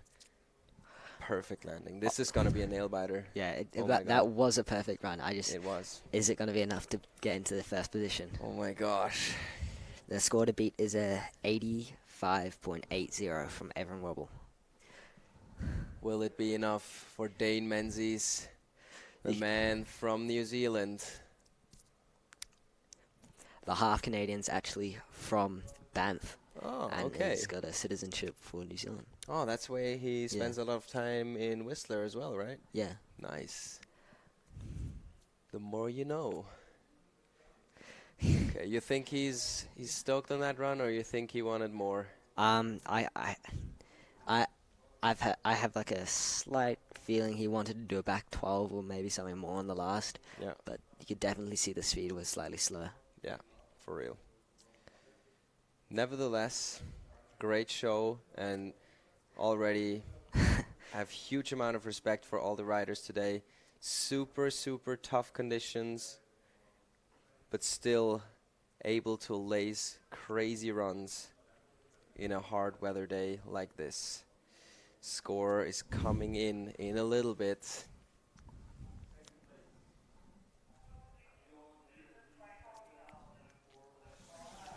Okay, I think we're gonna have an update real soon. I've heard something from the judges' corner. I don't want to talk too soon. Dane Menes is waiting nervously.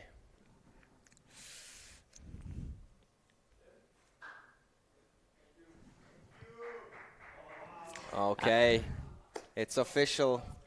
Dane Menes is in second place.